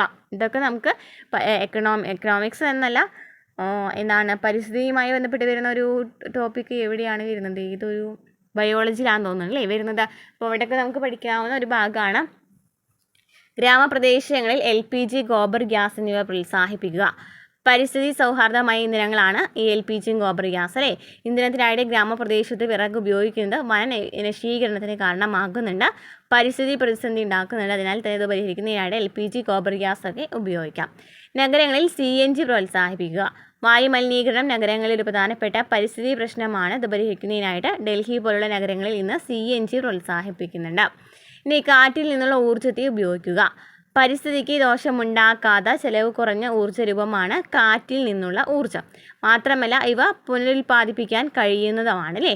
ഈ കാറ്റിൽ നിന്നുള്ള ഊർജ്ജം എന്ന് പറയുന്നതാണ് നമുക്ക് പുനരുൽപ്പാദിപ്പിക്കാൻ കഴിയും. അതിനാൽ തന്നെ ഭാവി തലമുറയ്ക്ക് ഈ ഊർജ്ജ സ്രോതസ്സിനെ ഉപയോഗിക്കാം. നെക്സ്റ്റ്, സൗരോർജ്ജത്തെ പ്രോത്സാഹിപ്പിക്കുക. സൂര്യൻ ഒരു പ്രധാനപ്പെട്ട ഊർജ്ജ സ്രോതസ്സാണ്. ഫോട്ടോ വോൾട്ടേക് സെല്ലുകൾ ഉപയോഗിച്ച് പ്രവർത്തിക്കുന്ന സൗരോർജ്ജ പാനലുകൾ ഉപയോഗിച്ച് ചെലവ് കുറഞ്ഞ രീതിയിൽ ഊർജ്ജം ഉൽപ്പാദിപ്പിക്കാം. മാത്രമല്ല ഈ ഊർജ്ജ രൂപത്തെ നമുക്ക് പുനരുൽപ്പാദിപ്പിക്കുവാനും പറ്റും. അതിനാൽ വികസനം സുസ്ഥിരമാക്കുന്നതിനായിട്ട് സൗരോർജ്ജത്തെ ആശ്രയിക്കാം. നെക്സ്റ്റ്, പരമ്പരാഗതമായ അറിവുകളും ജീവിത രീതികളും പ്രോത്സാഹിപ്പിക്കുക. നമ്മുടെ പരമ്പരാഗതമായ പല അറിവുകളും ജീവിത രീതികളും പരിസ്ഥിതിക്ക് ദോഷം ചെയ്യാത്തവയാണ്. അതിനാൽ ഇത്തരം അറിവുകളും ജീവിത രീതികളും നമ്മുടെ ഭാവി തലമുറകളിലേക്ക് പകർന്നു നൽകണം. അപ്പോൾ സുസ്ഥിരം വികസനം സാധ്യമാകും. നെക്സ്റ്റ്, ചെറുകിട വൈദ്യുത പദ്ധതികൾ നടപ്പിലാക്കുക. പലപ്പോഴും വൻകിട ജലവൈദ്യുത പദ്ധതികൾ വനനശീകരണം പോലുള്ള പരിസ്ഥിതി പ്രതിസന്ധി ഉണ്ടാക്കാറുണ്ട്. അതിനാൽ തന്നെ ചെറിയ ജലവൈദ്യുതി പദ്ധതികൾ പ്രോത്സാഹിപ്പിക്കുക. നെക്സ്റ്റ്, ജൈവ കൃഷി പ്രോത്സാഹിപ്പിക്കുക. രാസവളങ്ങളുടെയും രാസകീടനാശിനികളുടെ ഉപയോഗം മണ്ണിൻ്റെ അപചയത്തിനും മനുഷ്യൻ്റെ ആരോഗ്യ പ്രശ്നങ്ങൾക്കും കാരണമാക്കുന്നുണ്ട്. അതിനാൽ തന്നെ രാസവളങ്ങൾക്കും രാസകീടനാശിനികൾക്കും പകരമായി ജൈവവളങ്ങളും ജൈവ കീടനാശിനികളും ഉപയോഗിച്ചുള്ള കൃഷി രീതി പ്രോത്സാഹിപ്പിക്കുക. ജൈവവളങ്ങളും അതുപോലെ തന്നെ ജൈവ കീടനാശിനികളും ഉപയോഗിച്ചുള്ള പരിസ്ഥിതി സൗഹാർദ്ദ കൃഷിയാണ് ജൈവ കൃഷി എന്ന് പറയുന്നത്. ഈ കൃഷിക്ക് എന്തൊക്കെ നേട്ടങ്ങളുണ്ട്? പരിസ്ഥിതി സംരക്ഷിക്കുന്നുണ്ട്, ആവാസ വ്യവസ്ഥയിൽ സന്തുലനാവസ്ഥ സൃഷ്ടിക്കുന്നുണ്ട്, പോഷകാഹാരങ്ങൾ നൽകുന്നു, കയറ്റുമതി പ്രോത്സാഹിപ്പിക്കുന്നു, മണ്ണിൻ്റെ ഫലഭൂയിഷ്ടി വർദ്ധിപ്പിക്കുന്നു, കുറഞ്ഞ ഉൽപ്പാദന ചെലവാണ്. ക്ലിയർ ആണല്ലോ? അപ്പോൾ ഇത്രയാണ് ഈ ഒരു ചാപ്റ്ററിൽ നമുക്ക് പഠിക്കാനായിട്ടുള്ളത്. നെക്സ്റ്റ് ലാസ്റ്റ് ചാപ്റ്ററിൻ്റെ പേരാണ് ഇന്ത്യയുടെ അയൽ രാജ്യങ്ങളും വികസനാനുഭവങ്ങളിൽ താരതമ്യമാണ്. നമ്മൾ ജസ്റ്റ് കമ്പയർ ചെയ്യുന്ന ഒരു ടോപ്പിക്കാണ്. ഇപ്പോൾ ചൈനയുടെ വികസന മാതൃക നോക്കുകയാണെങ്കിൽ 1958 വ്യാവസായിക വികസനത്തിനായിട്ട് ചൈന മഹത്തായ കുതിച്ചുചാട്ട നയം രൂപീകരിച്ചിട്ടുണ്ടായിരുന്നു, GLF. കാർഷിക വികസനത്തിനായിട്ട് കമ്മ്യൂൺ സമ്പ്രദായം നടപ്പിലാക്കി. കാർഷിക മേഖലയിലെ കൂട്ടുകൃഷി സമ്പ്രദായത്തെ കമ്മ്യൂൺ സമ്പ്രദായം എന്നാണ് അറിയപ്പെട്ടിരുന്നത്. ഇനി മഹത്തായ പ്രോലിറ്റേറിയൻ സാംസ്കാരിക വിപ്ലവം. 1966 മുതൽ 76 വരെ ചൈനയിലെ മുഴുവൻ വിദ്യാർത്ഥികളും ഡോക്ടർമാർ, അധ്യാപകർ, വക്കീലന്മാർ മുതലായ ഉദ്യോഗസ്ഥരുമെല്ലാം രാജ്യത്തിൻ്റെ വിവിധ മേഖലകളിൽ കൂട്ടത്തോടെ ജോലി ചെയ്യുകയും രാജ്യത്തിൻ്റെ അവസ്ഥയെക്കുറിച്ച് മനസ്സിലാക്കുകയും ചെയ്തു. ഇത് ചൈനയെ സംബന്ധിച്ചിടത്തോളം ഒരു വിപ്ലവകരമായ വികസന മാതൃകയായിരുന്നു. അങ്ങനെ 1978 മുതൽ ചൈനയിൽ സാമ്പത്തിക പരിഷ്കാരങ്ങൾക്ക് തുടക്കമിട്ടു. സ്വകാര്യ വ്യവസായങ്ങൾ പ്രോത്സാഹിപ്പിച്ചു. സർക്കാർ വില സംവിധാനത്തിനോടൊപ്പം തന്നെ കമ്പോള വില സംവിധാനവും നിലവിൽ വന്നു. പിന്നെ ഭൂമി വ്യക്തികൾക്കായി വിതരണം ചെയ്തു. പ്രത്യേക സാമ്പത്തിക മേഖലകൾ സ്ഥാപിച്ചു. അതൊക്കെ ചൈന ചെയ്തിട്ടുള്ള കാര്യങ്ങളാണ്. നെക്സ്റ്റ് പാകിസ്ഥാനി വികസന മാതൃക നോക്കുകയാണെങ്കിൽ 1956 മീഡിയം ടൈം പ്ലാൻ എന്ന പേരിൽ പഞ്ചവത്സര പദ്ധതികൾക്ക് തുടക്കമിട്ടു. അപ്പോൾ ഇവിടെയും പഞ്ചവത്സര പദ്ധതി ആരംഭിക്കുന്നുണ്ട്, പക്ഷേ വേറെ പേരിലാണല്ലേ. ഏതാണ്? മീഡിയം ടൈം പ്ലാൻ എന്നാണ്. മിശ്ര സമ്മതി വ്യവസ്ഥയായിട്ട് നിലവിൽ വന്നു. നമ്മുടെയും എന്താണ്? മിശ്ര സമ്മതി വ്യവസ്ഥയാണല്ലേ. കാർഷിക മേഖലയിൽ ഹരിതവിപ്ലവം കൊണ്ടുവന്നത് നമ്മൾക്കുണ്ട് അല്ലേ.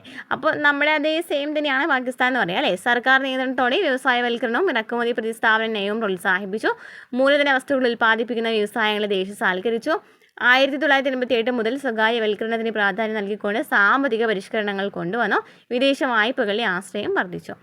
ഇനി മാനുഷിക വികസന സൂചകങ്ങളെ നോക്കുകയാണെന്നുണ്ടെങ്കിൽ പ്രതിശീർഷ ഇന്ത്യയെക്കാളും പാകിസ്ഥാനേക്കാളും HD റാങ്ക് ഉള്ളത് ആർക്കാണ്? ചൈനയ്ക്കാണ്. പ്രതിശീർഷ GDP കൂടുതലുള്ളതും ചൈനയിലാണ്. പ്രതീക്ഷിത ആയുസ്സും സാക്ഷരതാ നിരക്കും കൂടുതലുള്ളത് ചൈനയിലാണ്. ശുചീകരണ സൗകര്യങ്ങൾ മെച്ചപ്പെട്ടത് പാകിസ്ഥാനിലാണ്. ശിശു മരണ നിരക്ക് കുറഞ്ഞത് അല്ലെങ്കിൽ കൂടുതൽ പാകിസ്ഥാനിലാണ്. ശുദ്ധമായ കുടിവെള്ളം ലഭിക്കുന്നത് കൂടുതലായും ഇന്ത്യയിലാണ്. അപ്പോൾ ഇന്ത്യയിൽ പറയുകയാണെങ്കിൽ എന്താണുള്ളത്? കുടിവെള്ളത്തെക്കുറിച്ച് മാത്രമാണ് പറയാനായിട്ടുള്ളത് അല്ലേ. ബാക്കിയൊക്കെ മറ്റ് രാജ്യങ്ങളിലേക്കാണ് പോയിരിക്കേണ്ടത്. ഓക്കെ, അപ്പോൾ ഇത്രയും ചാപ്റ്ററാണ് നമുക്ക് എക്കണോമിക്സിൽ പഠിക്കാനായിട്ടുള്ളത് കേട്ടോ. ബാക്കി നമുക്ക് വരുന്ന ഒരു ഭാഗം ഇത് നമുക്ക് ആവശ്യമില്ല. ഇത് ഒരു ഇങ്ങനെ ഡയഗ്രാം വരയ്ക്കലൊക്കെയാണ് അവിടെ വരുന്നത്. അത്രയും നമുക്ക് പഠിക്കാനായിട്ടുണ്ട്. അപ്പോൾ ഇത്രയും മനസ്സിലായിട്ടുണ്ടെന്ന് വിചാരിക്കുന്നു. ലാസ്റ്റൊക്കെ നമുക്ക് ജസ്റ്റ് വായിച്ച് മനസ്സിലാക്കാവുന്ന കാര്യം തന്നെയാണ് ഉണ്ടായിരുന്നത്. ഇതിൻ്റെ PDF ഞാൻ എന്തായാലും ഞാൻ ഇടാം കേട്ടോ. ഞാൻ ഗ്രൂപ്പിലിടാം, ടെലഗ്രാം ഗ്രൂപ്പിലിടാം. അപ്പോൾ ക്ലാസ്സുകൾ മനസ്സിലായിട്ടുണ്ടെന്നുണ്ടെങ്കിൽ സപ്പോർട്ട് ചെയ്യുക, ലൈക്ക് ചെയ്യുക, കമൻറ്റ് ചെയ്യുക, ഹൈപ്പ് കൂടെ ചെയ്യുക കേട്ടോ. അടുത്ത ക്ലാസ്സിൽ കാണാം.